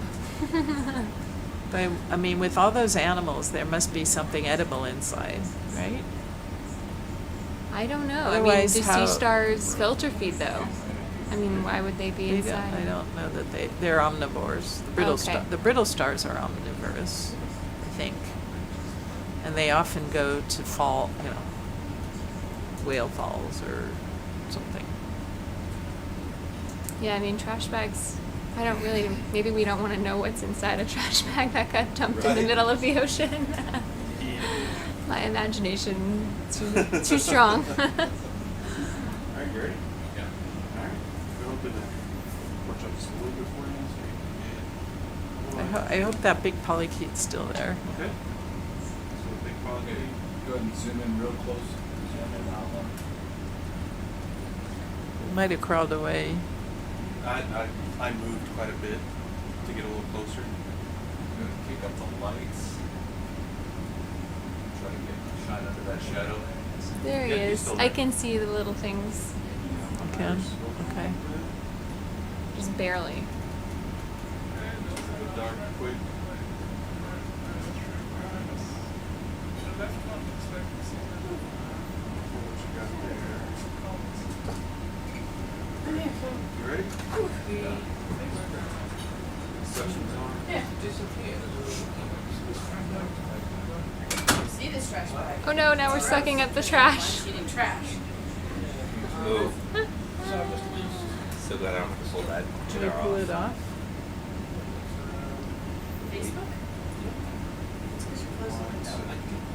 I'm just telling you, I didn't close it, it just disappeared.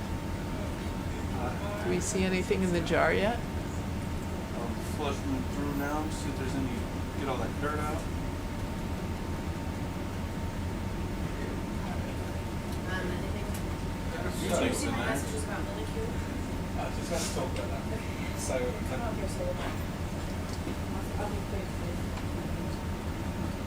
said the crowd is still a little left to go. I mean, if you want to try to Oh, there's some trash. do the surface of the bag also, are the brittle stars inside it or on the Yeah, surface? they're inside. But now you can see the trash. Yeah.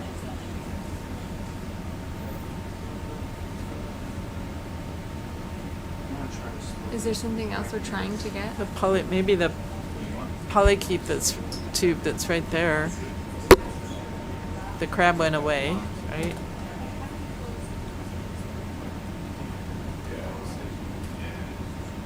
I don't know that we got the worm we were after. It probably just went scampering away. You could push the bag over on its side and we could see if there's anything under it.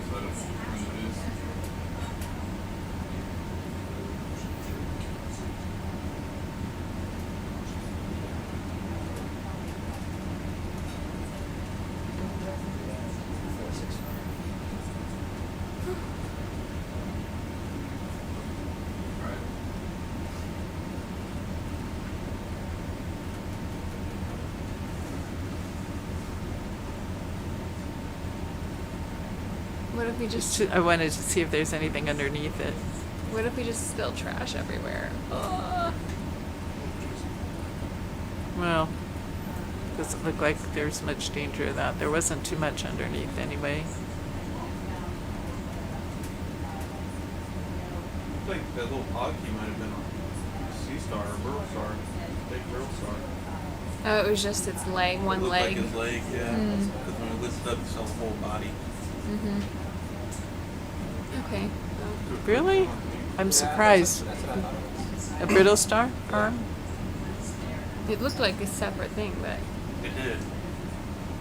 maybe it wasn't. I agree. Okay. Is there All anything right. else we're I trying think to we get? can move.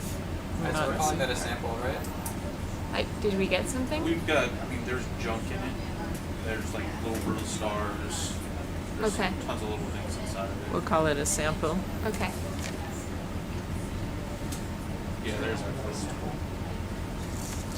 Oh. And a flying crab. Oop. We index 2, 3. I- Go for it. The flavor of the pork.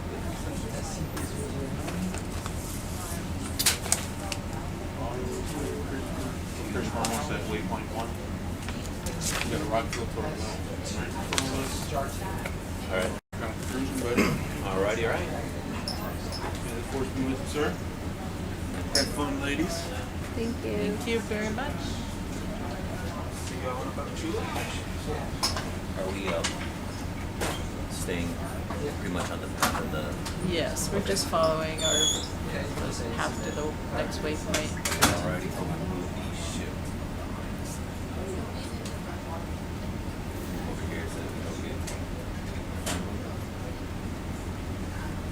What was the time for that?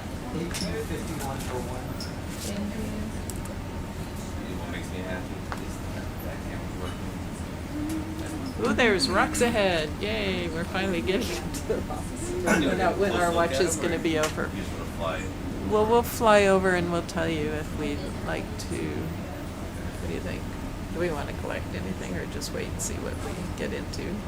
Yeah, I mean, if there's a reasonably sized.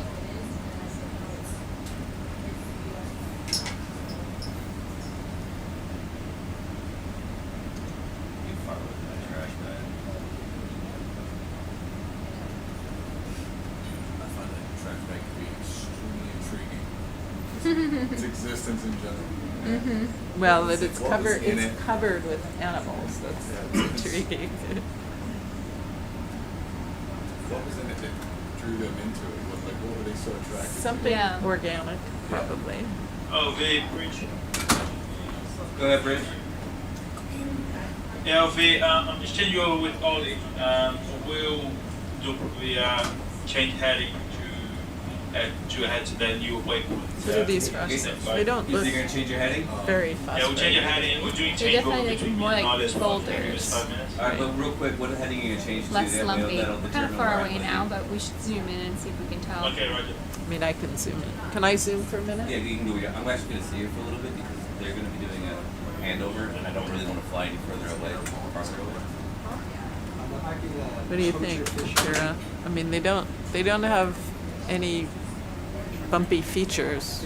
This yeah, one maybe, that one in the but center does, but up on the left, I mean, we picked up lots of basalt cobbles that looked like that.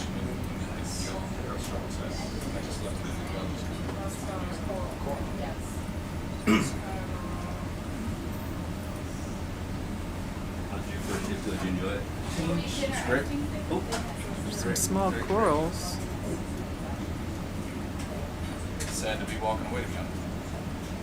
We'll be here when you are ready to put this on.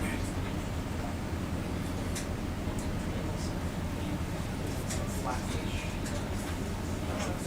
Flatfish. Let's get to the top. Let's get on the Rockfish. It'll be while we eat lunch. I know I'm hungry though, so I'm hungry too. I'm ready for lunch. If you like pork with flavoring on it, very, very good. I personally recommend that. Pork with flavoring.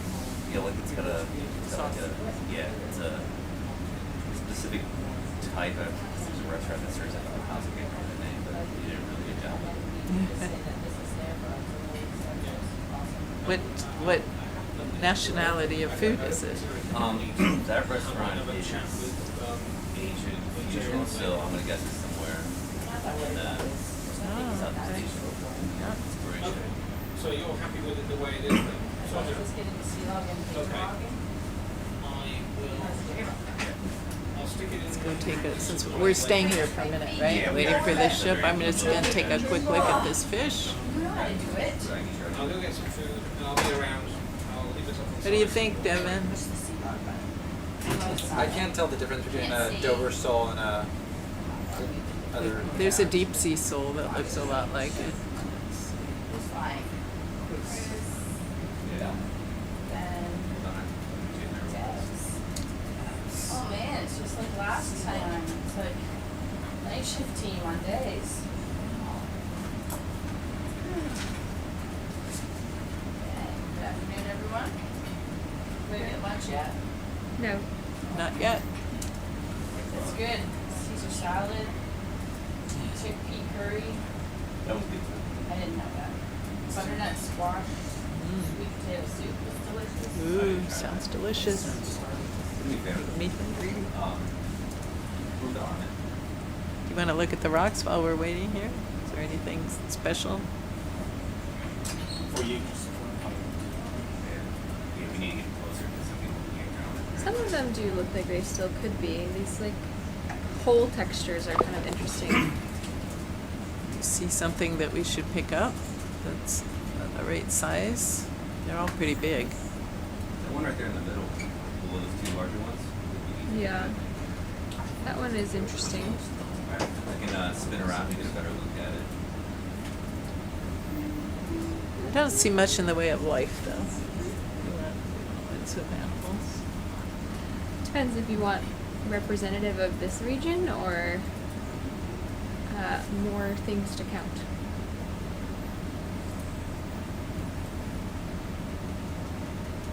Nancy drew in the case of the bag at the bottom of the ocean.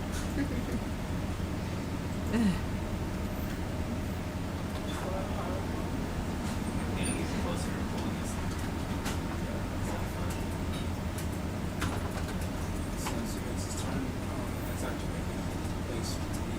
Yeah, I'm not into getting rocks that don't have animals, even if they are representative. So, Yeah. Wait, you are or you are not? Not yet, yeah.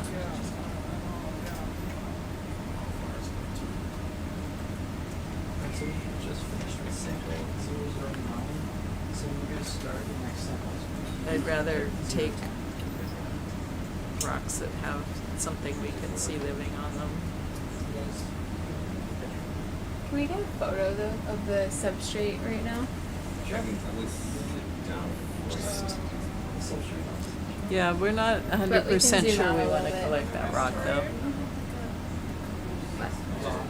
The distance we are people around city. They're changing over, so she wants a photo of some of those We're getting it rocks. right now. Okay. Alright, you can do whatever you need with the camera. It's all yours. We can zoom out a little bit actually. You want out? Well, that's good right there. Just kind of. Okay, picture please. Picture again. Same picture. some straight observation. I wouldn't call it a beauty shot, but Well, I mean, is it beautiful to you? it's just if people were interested in phosphorites here for one reason or another, then this could be an area that's more of interest, right? If there's less really obvious biodiversity. I don't think there would be, but just good to know. I mean, Not every rock is covered in the most exciting, beautiful fauna. all right. I deserve that. So do you want us to collect that smaller rock? What do you think? I mean, we've got 2 rocks, 6 more to go. You guys gonna get 6 rocks? Right. We can get this one if you think it's a good idea. I'm just asking for that. Why don't we? Okay. This, you think it's the same as these? Yeah. Some of the most common ones we're seeing are the In the bio box, any bio box compartment that's not G. It's not G.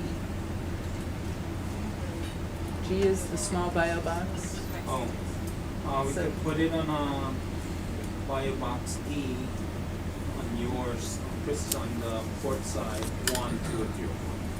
So, it's a little challenge. If you open it up, you won't be able to see. I don't know if you'll be able to see. But wait, it goes the other way, right? Okay, yeah, you can do that. It's not a problem. You wanna, you guys ready? Before we do that, though, then, why don't you touch that rock and make sure you can move it? It would be horrible to have that being stuck in the ground. I'll just see if you can show me what you filled out so far. Yep. There's one sponge in here, good size, and there was a crab in that sponge, so there was a crab crawling around. So just be careful when that box opens. If it Did you put the CV number there or CV? 008. There's 2 section samples taken. There's 2 Niskans taken. Swim way out pretty soft. There's 2 rocks sampled in these compartments. And there's actually only 1 push core. We've had a lot of failed push cores, so I started filling these out, but ignore that. The push core one's the only real one. Okay, that one's failed from our perspective too. So, Okay, well, that's fine. And then I've been putting like the rock types. These are the 2 rocks we took. I've been writing comments about them in there. So I've been putting the ship number, the water depth, and the time for everything.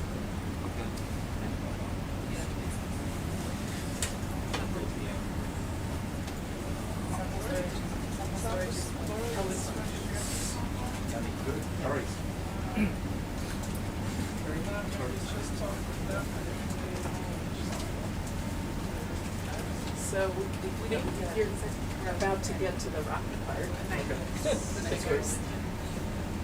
We'll come running in. We'll see.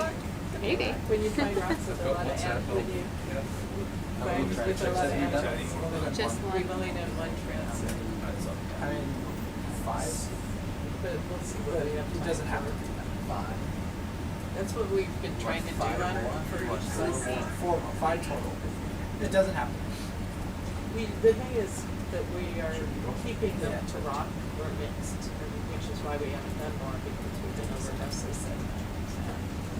But just this thing, sand, so unfortunately. Okay. But yeah, there should be some good rock sections coming up. I mean, it'd be nice to do it. How are you following chat? Is that the only place you can see? Yeah. Unless you're just reading it. Yeah, sometimes I read it out loud so that. Yeah, it auto Sometimes They've been pretty calm today. They can zoom it in if you want. And this is Facebook. But on the right, nobody has said anything Okay. in Facebook. So And then that's the YouTube? yeah, Or is that- the black one is the YouTube. The basket lids have been.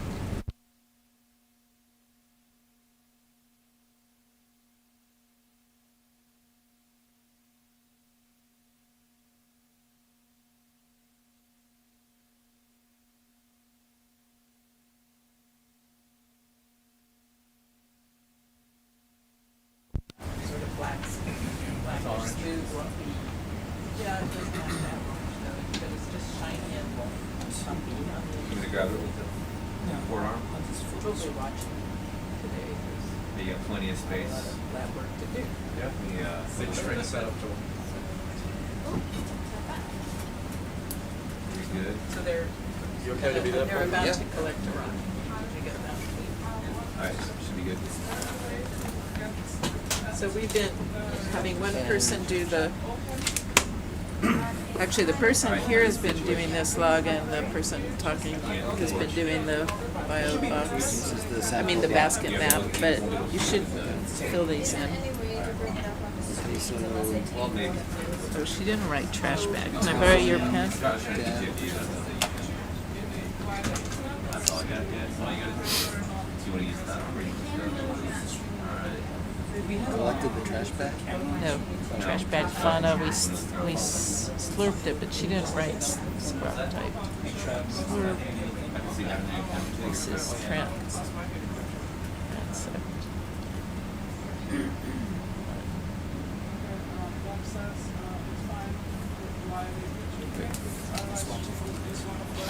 Do you want to do one of these? Yep.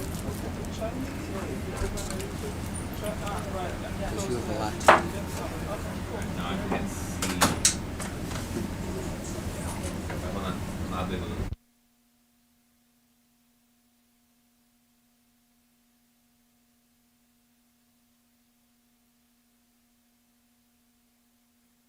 That's on, right?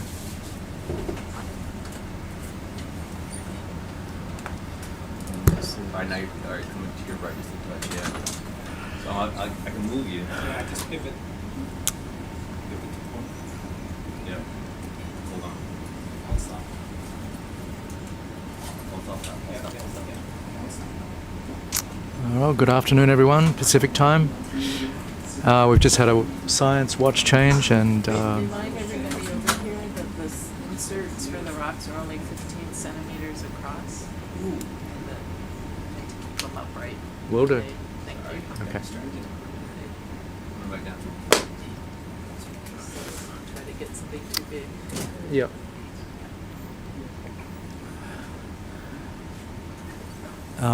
I'm Greg Rouse from Scripps Oceanography. I'm here with Paul Jensen, another professor at Scripps, and then we've got Nick Koch also from Scripps, and Michelle Gurilib from all from Scripps. So it's a Scripps team here with you this afternoon.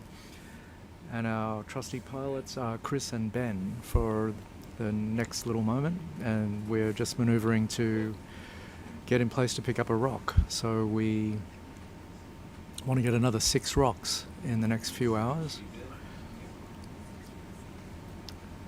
and do a few transects for Devon's science project, looking at the distribution of fauna, megafauna actually, large animals over the hard ground. So we haven't had a lot of rocky substrate so far today, so we have only done one transect. We hope we're coming up on a bit more rock in the near future, and then we'll do a few more transects.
Yeah, the inserts are pretty small.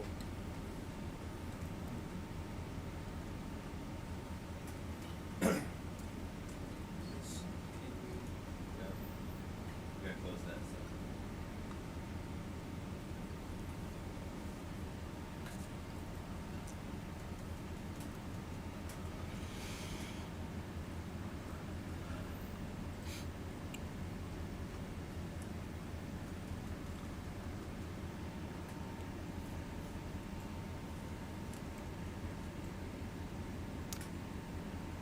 So this is the first dive of this current cruise, and we'll be exploring a relatively small area off Southern California over the next 10 days or so, mostly targeting hard grounds. This region is often referred to as the borderlands, and that's the name of our cruise, and we're looking at the biodiversity from an animal and microbiological perspective. So you'll see us talking a lot about the mostly invertebrates that are on rocks, sponges, corals, echinoderms, mollusks. But as well, we'll be sampling for the microbiology associated particularly with sponges and corals, but also with the rocky substrates themselves. And we're after particular kinds of rocks that have got mineral encrusting patinas or crusts, and we'll be sampling rocks for our geologist on board, Kira Mizell from the USGS, to characterize. And Paul Jensen and his team are looking at the microbiology associated with these crusts, as well as the unusual animals like corals and glass sponges that we'll be seeing a lot of in the next 10 days. You're even on your position. You're in a position to continue on. You should look for some more rocks.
You can say the person's name.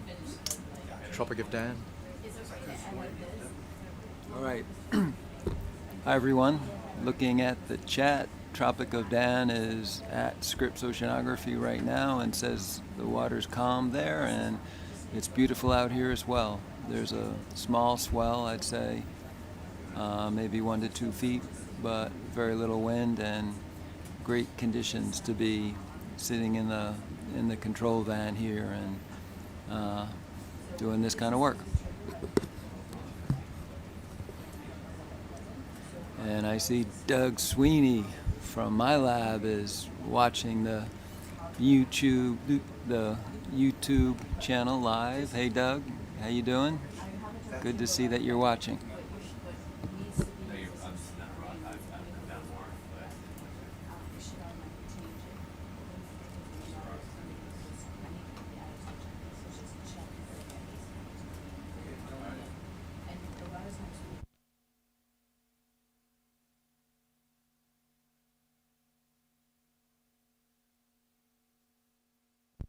It's Yeah, that size should fit. Alright, so where's that? Where's that? What indication that you all has tracked? So typically, if you're not getting pictures of this last instance, so this is why I also like on this machine, it kind of bogs it down, but you can leave it for a little while, like once in a while, and check that base sound is constantly going. And then if you click on the event, the base sound, you should see now that it's even if you didn't, you would have less than a that out and pictures. Whatever is easier for you. It's not getting that data, then we'll we have this view. if it's not getting pictures Well, here, shift then we'll closer. send out these data. Okay, I can do that. Move over for it. And which gets to be it's like It's been down on Facebook. We're watching that frame rate, right? Did you want to land on that stage? He did. This is our thing, you know, Facebook.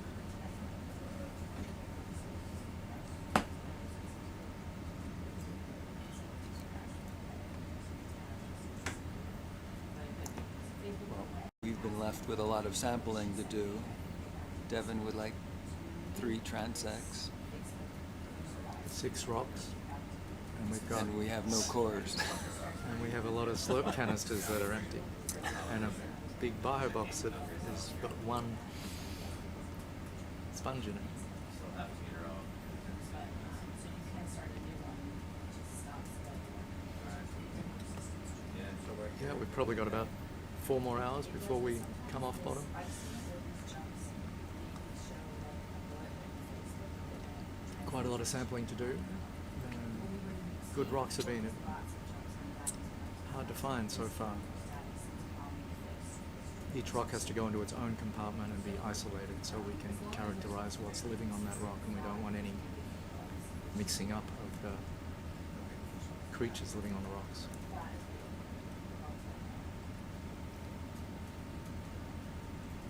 And right now, water fast one or two or something wrong with the science, water is it's already on there. That's not, that's not easy about.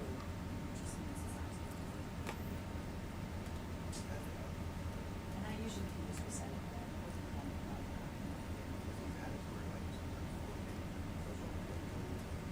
I'll say we'll go another. So for now, it's just a few slots, so if you would pick, different shots, and just, like I've already fixed the blue ones, the blue ones that needs to be in, it's not what I have, but it's two. Here, where it says two, say we want dark and 3, just say place that in. And then it would be water fast 1, dark and we could change the. That's easier, I mean, I'll have to go back and change all the one. I like the science on 1, second 2. Alright. Yep, I got nothing for you on science, and pretty close. I'm trying to lie down. Because I'm planning to like, You get from here. like, I just want to make sure. You're not gone. So this is Paul here, and while we're collecting this rock, and since Doug Sweeney is watching, one of his interests in these rocks are what types of microbes colonize them, and because some of them have concentrations of different types of metals or minerals on them, we think that could affect the microbial communities, and very little is known about that. And so Doug has some ideas about what types of microbes might like to be on the surfaces of certain types of rocks, depending on their mineral composition. And with these samples, we can hopefully test some of those hypotheses. Did I do you justice, Doug? And it says like, this is getting something free, but I usually do it on the every time there's this.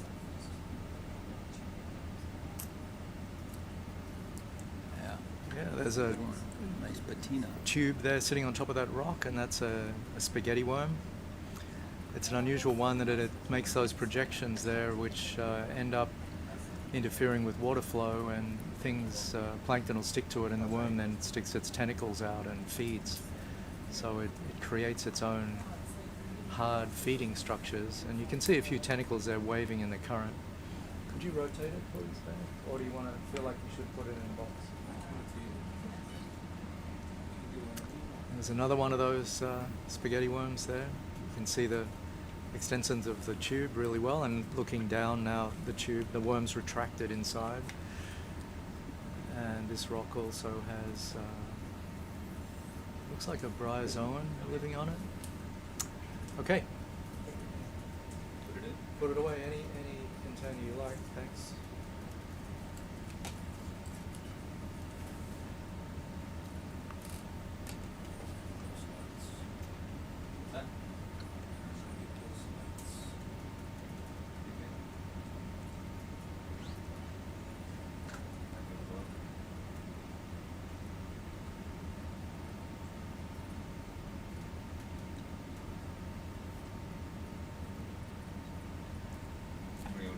The worm, if you want to make a note, it's Terabellity.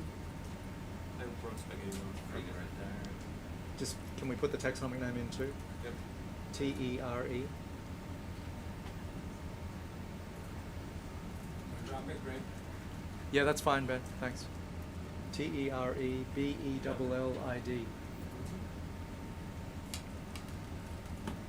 So that was Box 1. weight 1, sample 10. Sample 10. CB010. Phosphorite. 1922. I think it's a safe guess. And our depth is 463.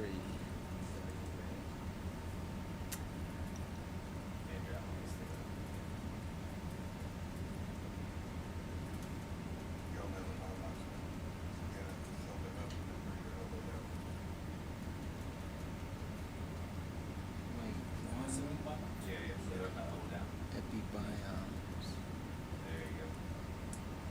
What was the event, the sample number for the box 5? Yellow 5 was No, sample. red 5? I don't have a red 5. Red, Purple sorry. 8, yellow Is 5. it orange? Orange 5? The only 5 I have is yellow. Yellow is 2.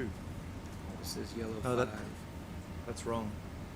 I think that was meant to be orange 5. Okay, Can we let get me a check? Yeah. You want me to just open it up again? to double Is check, or- box 5 orange or yellow? I saw nothing in yellow. 5's orange. Okay, and there's a sample in there, right? In 5? Yes. Okay. Yeah. Yeah, so I just wanted someone.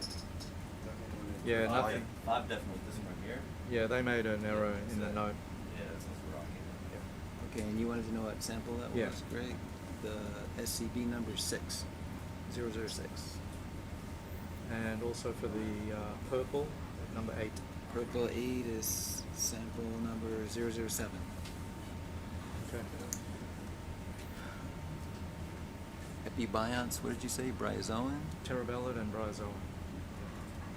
Spaghetti worm and bryozoan. So these are all biologics.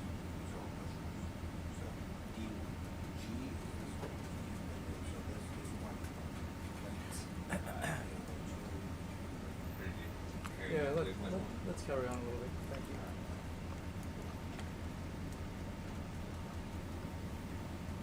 Like, you find that? Yeah. What's that? Pretty light. Yes, very good. But foam blocks dried out, so. Saturation though. Do you want me touching the iris or anything, or just Whatever. happy? I'm happy to focus it, so if you want the iris down or anything like that, make And it easier for you do to I see hit? it. Do I have to hit mode? Never touched that thing. I have no idea. Oh, okay. All right. I can do it over here if you like. I'm happy to play. I'll just skip the play. It's in auto mode now. If I hit auto manual, is that alternate? Do you want iris or focus? Iris.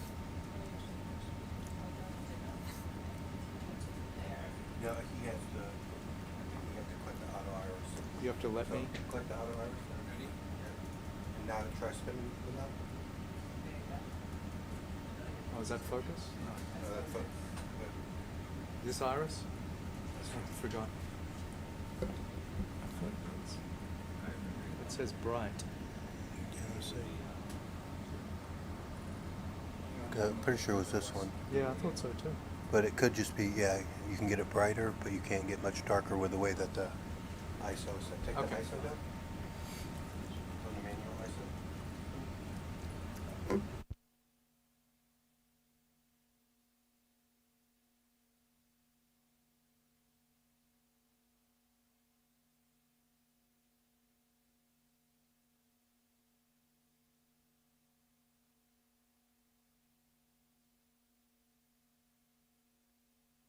In there, the pink one.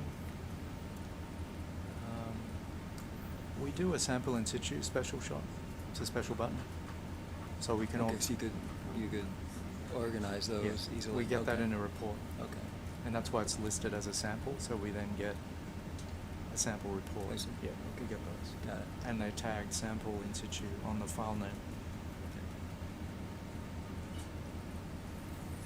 That's your first Urchin, Nick. Yep. We haven't done a transcriptome of that one. I think there's data available. I think the genome's being done. Yeah. Blood language, you guys? No. Yes, that'd be a good test of the Nick's. I got faith in that. Sure, he could. If there's one near a rock. We can make an excuse. Were you trying to get Urchin? We might try and get one of those pink urchins, but we're going to see a lot of them. Yeah, I got faith in that. It doesn't have to be on an ISO. We would make an excuse for getting it. Oh, slip off the rock and got the urchin. Or rock so far right.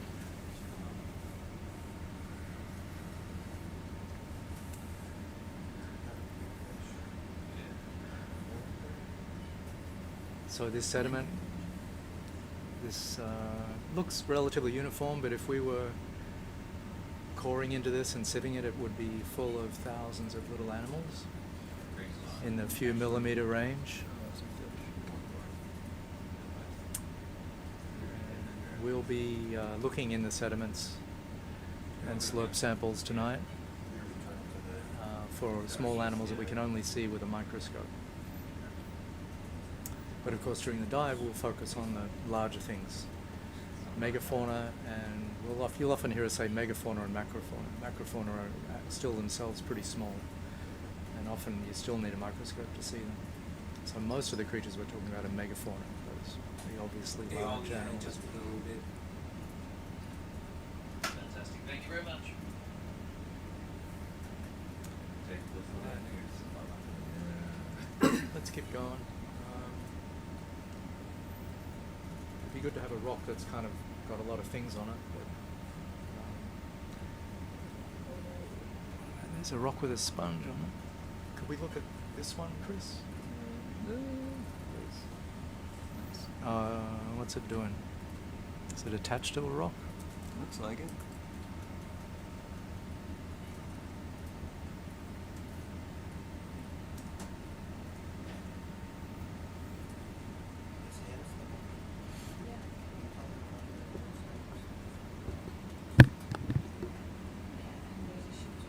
I see, Kat, you can't hear us. Can you hear us now?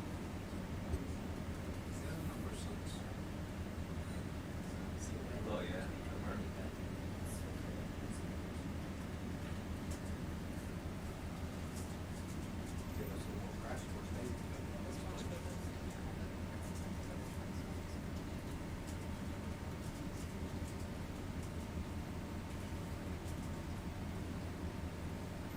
Never tell you what.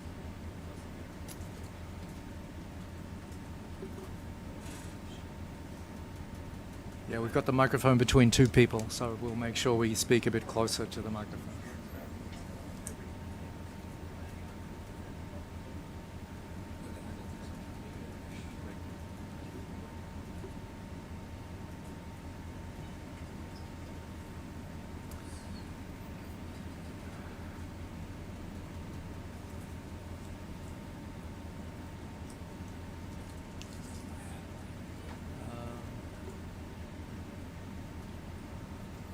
Can you do a sample intended button, please? And let's maybe try see the sponge. We'll see which rock that's attached to. Okay. See if we can get the rock and the sponge, please. Thank you, Ben.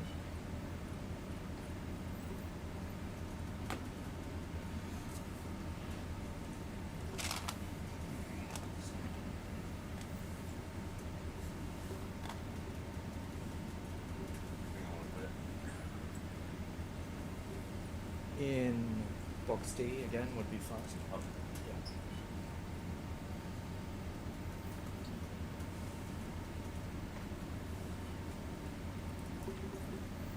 Did you say G? D, box D is the whole Oh, box. that's the- okay. What's the? G is the box we put any random. So if we get this as a rock, we'll treat it as a rock rather than Oh. as a sponge sample. I see. Does that make sense? Yeah. And it's a twofer. Okay. Oh, excellent. Nice. Yeah. Alright, so we're gonna put the same box we did the last one. Yeah. 2. 2 would be fine. Thank you.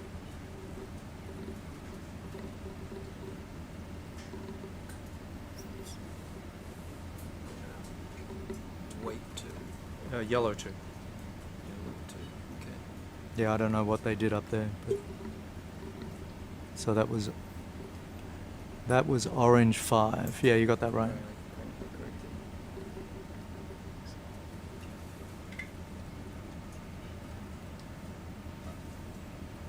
Can we get close right here? Look at that. Yeah, alright.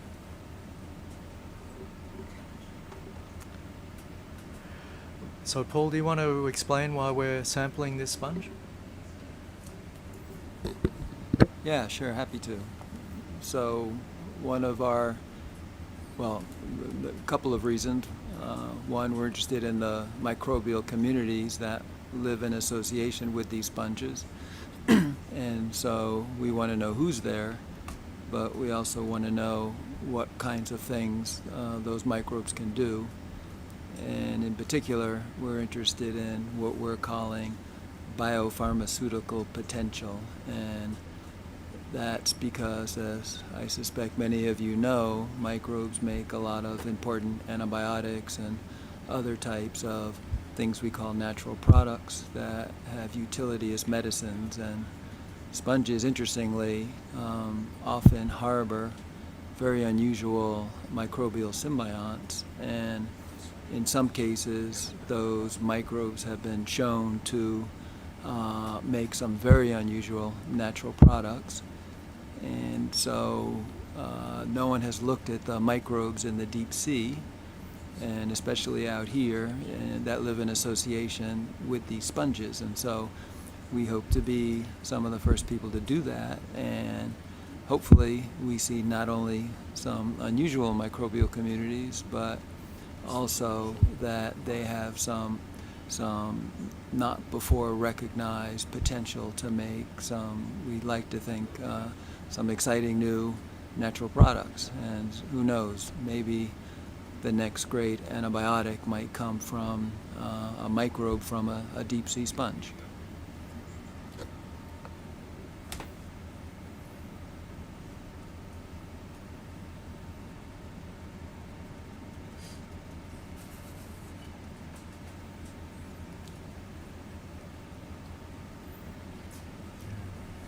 That's why I asked.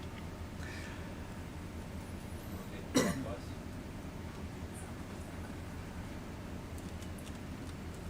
So this sponge and anything else on this rock we'll remove tonight in the lab. The rock will be used by our geologist Kira Mizell, and she'll be looking at it for what kind of rock it is, what kind of crust it might have on it. And any of the animals will be preserving for archiving in the Scripps Benthic invertebrate collection, and they'll be subsampled in various ways for the kind of biopharmaceutical potential Paul was talking about. A lot of other little animals are probably living in association with this sponge. Very good. You can kind of see through the sponge There's little brittle stars.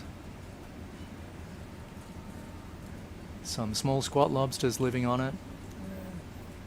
You can see it's quite spiky. This is a form of a glass sponge. We're not sponge experts here, so we haven't got a name on this one yet, but we'll look at it later tonight and try and put a name on it.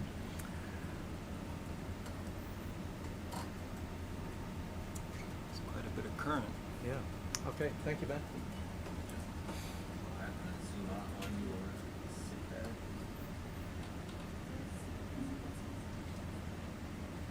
Yeah. You're good, you're good. Which one do you go for? Green.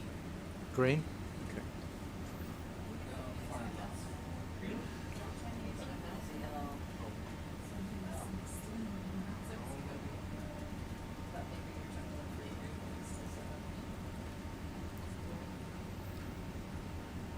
So you're probably thinking around.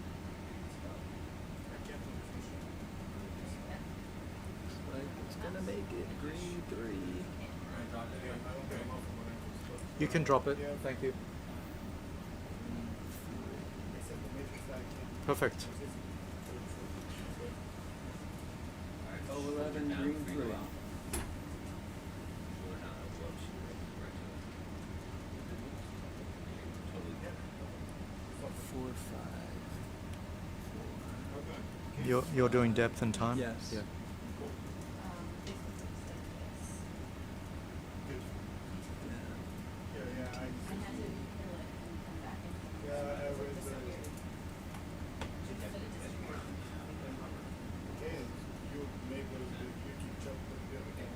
Oh, because when you made it, you have to choose, no, it's not for kids, and save it, or all that. But I don't, I just, it's not logistic, it took the by itself. I know, but when I kept going into here, instead of bringing you to this page and comment, so I had to choose yes or no for the kids and save it, or would let it get into it.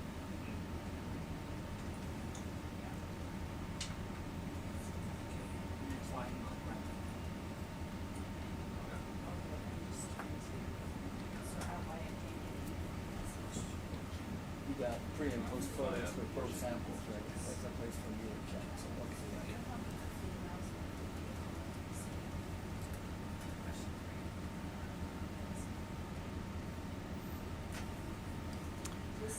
We should probably check with Kira. She thinks it's a sedimentary conglomerate rather than a rock of interest. I'm gonna respond to this. Yeah, hi Kat D. Thanks for your comment in the chat. I think that's a very important aspect of what we're doing here. When NOAA Ocean Exploration Program put out a call to study this habitat, one of the reasons they were interested in having someone explore biopharmaceutical potential is because that's a potential value of this resource that can go underappreciated. And what we know is that when environments get disturbed, they lose, or the microbial communities are altered in many ways, and we could lose a lot of that potential if these habitats were disturbed.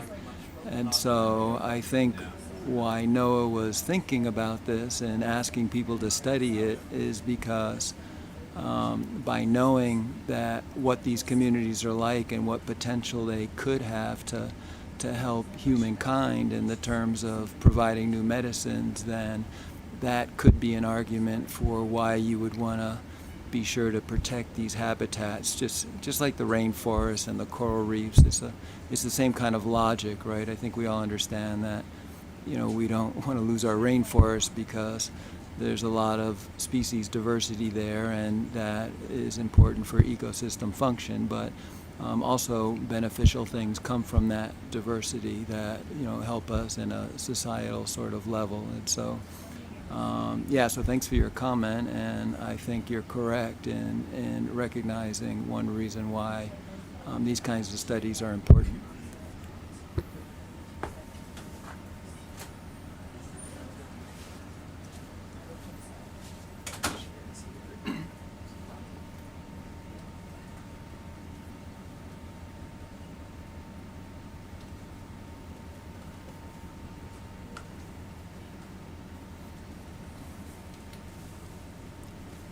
try to core again at some point if we're going to get to a lot of rocky area. Do you want to try here?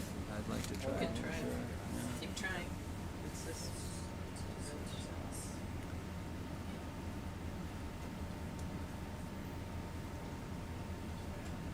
Let's see if there's something else we'd like to sample before we settle down. Do you want the sea pen?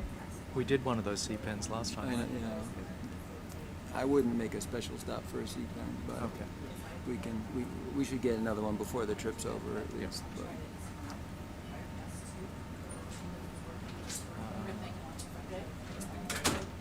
It's a different kind of sea cucumber.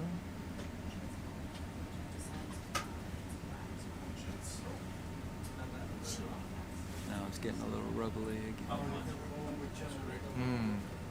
You want to? It's not rubble. I think it's It's forams bio, or something. okay. Yeah.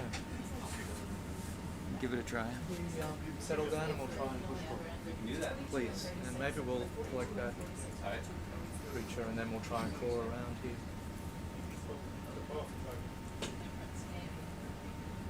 Alright, we are decent.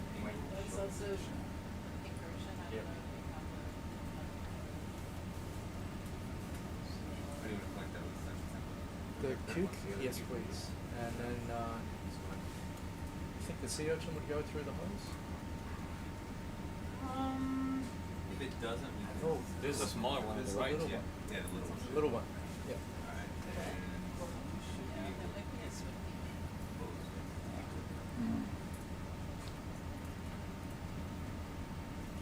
Are you on the bottom already? Yes. Alright. There are little rocks there. We're gonna collect. Doing them in the same. Yes, they can both go together. And number 3. We're writing that. I feel like we should pull a Niskan first. If we're on the bottom, but there's a lot of current here, maybe it's. Oh, we can pull a Niskan too. We could do it before. What's that sea urchin, is it? Okay. It's called Before a the- fragile sea urchin. Don't want that. Or a pink sea urchin. They're really, you'll see when it comes up, they're super thin. You can touch them and they'll smash. When we trawl them, they almost always break. If it doesn't go away, do you want to collect it from the bottom? I don't think it'll go in. Yeah. It might. It might. Just noticed yesterday because I was putting a picture of people Yeah, we don't want to jam the hose. Don't put it in one of your little The quiver? quiver, yeah. Yeah. Alright, you can do that? Alright, you can scoop it like that, or do you want to do that? That's open the fish. It's a, it's not. We haven't used any quiver yet. We use the quarter ounce quiver.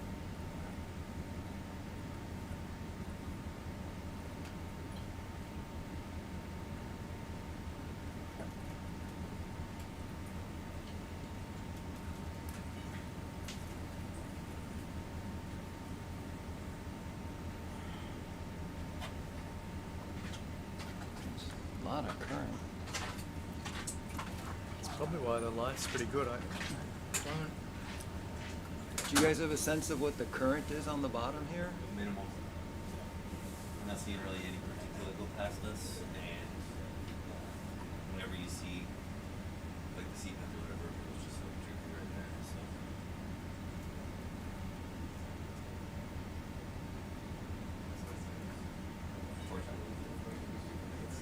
They didn't have quivers like this on the knot.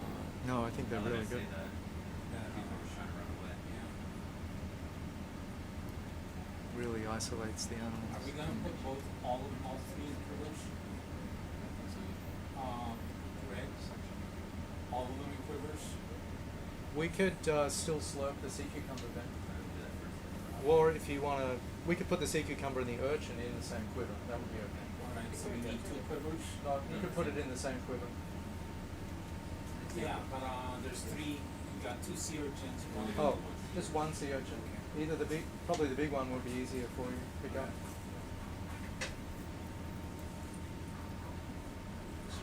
If you want to try to scoop it with the thing, or you looking at one scoop?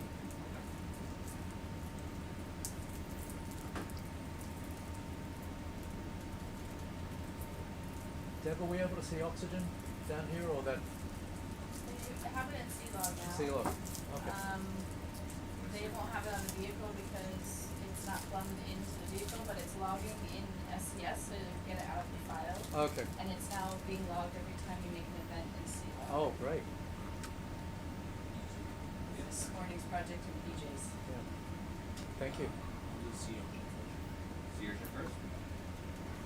Alright, the cucumber was trying to run away. I think you've got time. Bigger one or smaller? Either one. Chris, can I take away your sonar in the upper left one?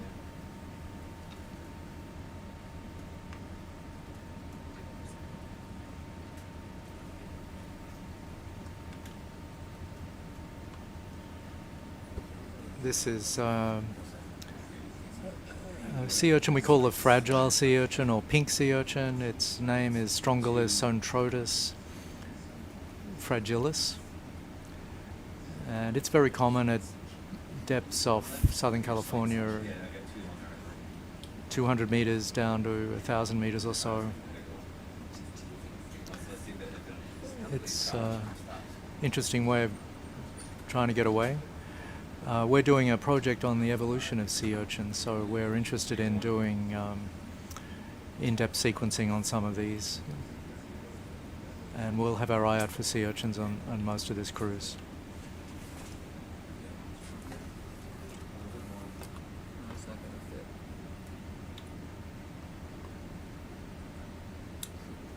Rock. Maybe put it up on the screen up there in front of you there. Alright, ready? You want me to stop it? Or do you want to keep? Alright. Oh, thank you. Get fixed. Alright. Perfect. Oh, no, another thing. It's down. Oh, good job. Yeah.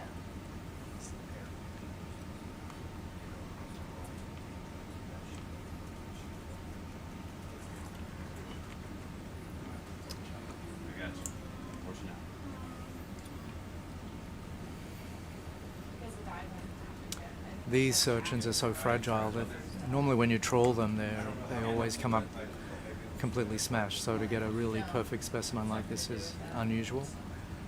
And we'll carefully, we'll be sampling some of its tube feed and potentially some of its gonad, and then voucher it into a collection at Scripps. Before it goes in? Quiver 1. Yeah, picture. Yeah. I expect you guys were doing the right pictures, right? Yeah. Suction is off.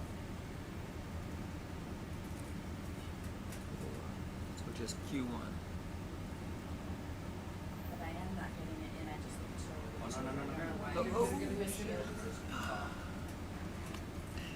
Alright, so he's sitting on top of the lid. So we grab the lid, flip the lid. The suction again. Alright. A little more suction.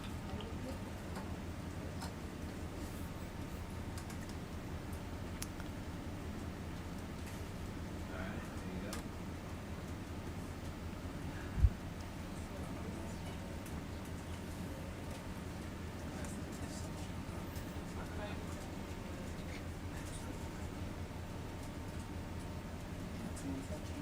Maximum suction. There you go. Alright, he's getting squashed in between now. I think so. Let me get this one. Alright, I'm gonna suction is off. I'm gonna untop this and pick it up. Alright.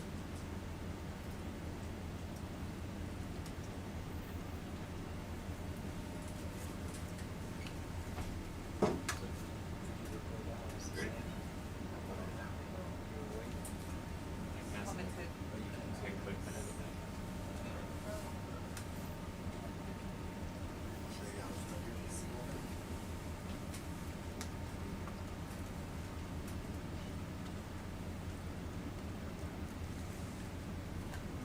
Nicely done. We're also working on the evolution of sea cucumbers, and this is probably in a group called Synallactidae, and there's a great diversity of sea cucumbers in the deep sea that are very different to the shallow water sea cucumbers that are well known and often eaten by people around the world. So we've been building an evolutionary tree of sea cucumbers for a while now, and I didn't recognize this one, so we'll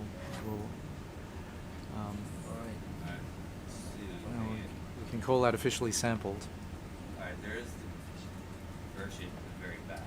So So that's going to be 12. Let's get this 12. So where did the small one go? Q1. Q1. Q1. So grab, if you can grab that lid.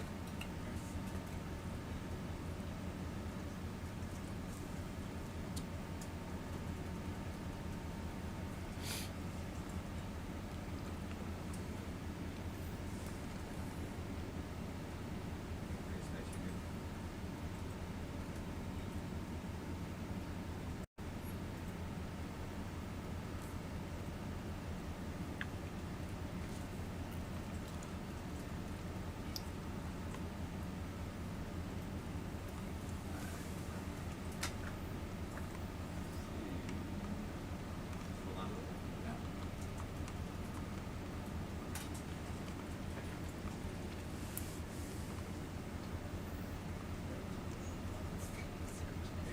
Yep.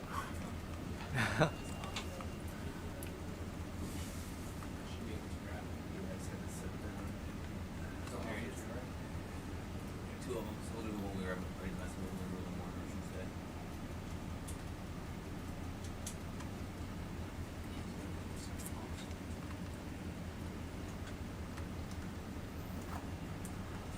You can drop it.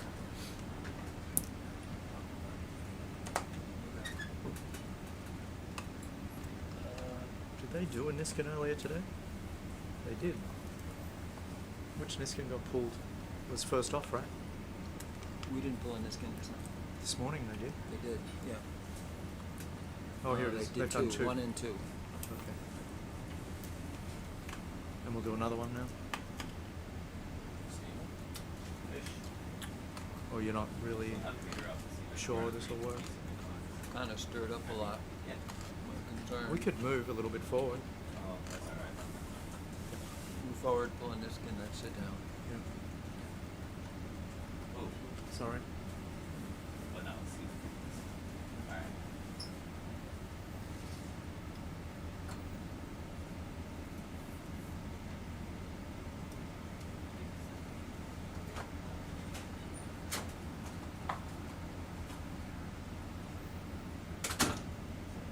Oh, well done. They're very fragile, so Ben being able to pick that up without crushing it was quite a feat.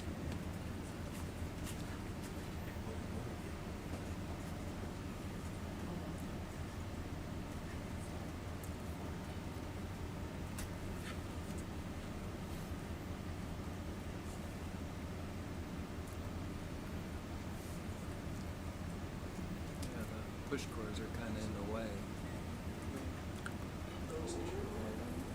Nope.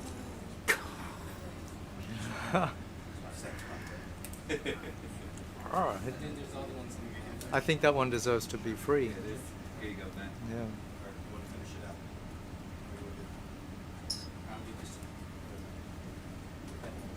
Do the Urchin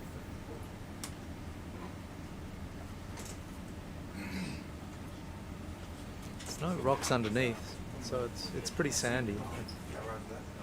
Yeah. I'm not hugely hopeful. I don't know if you'll get anything better today though. But if it did stick, sand is it'd be interesting. That's You just fine, want yeah, it. I'm fine, just don't want it disturbed. So. Yeah. Now we'll change this here so let's do that.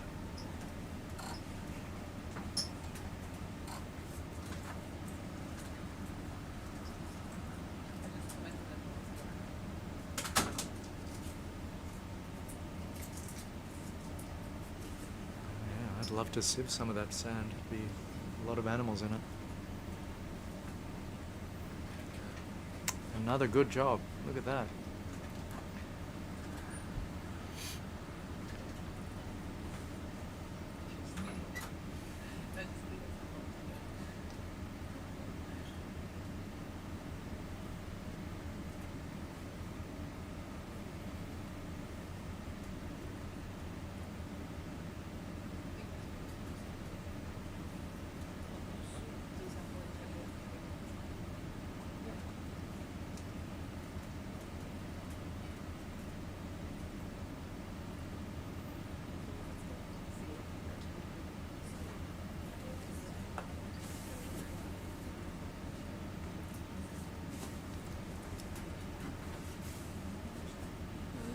shallower dives than the other. Bingo. Yes, thank you. Well done, Ben. So, And the other one that's on the porch will. Do you want that one or No. We can. would it be? Oh, you've switched out. Let's see. Hi, Cody. Hi, Cody. 13 for everyone.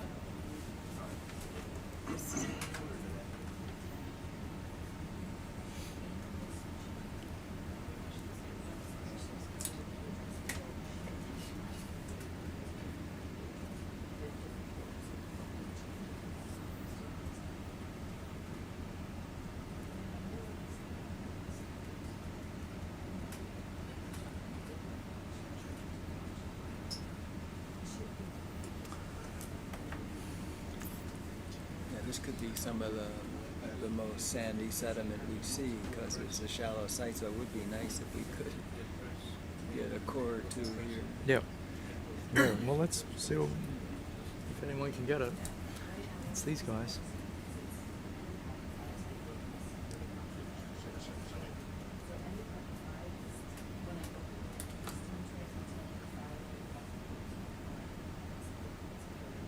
I mean, there's no point just having sand. You really want it stratified? Yep.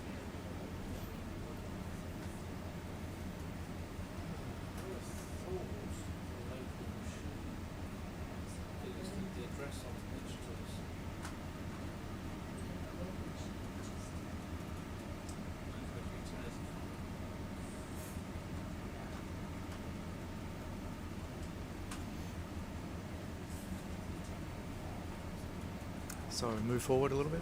Yeah.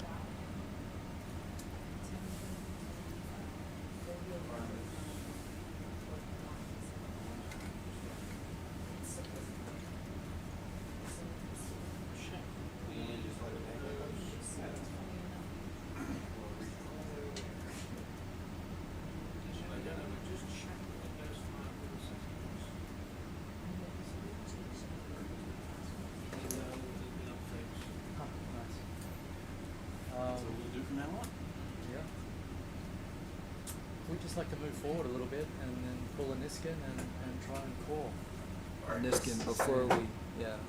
this sandy mess. Okay. Sounds good. We just want to try to pull the Niskan before we stir any of the sediment up. So preferably, You wanna do it now before we take off? well, I'd rather, because we've kind of messed around here a little bit, so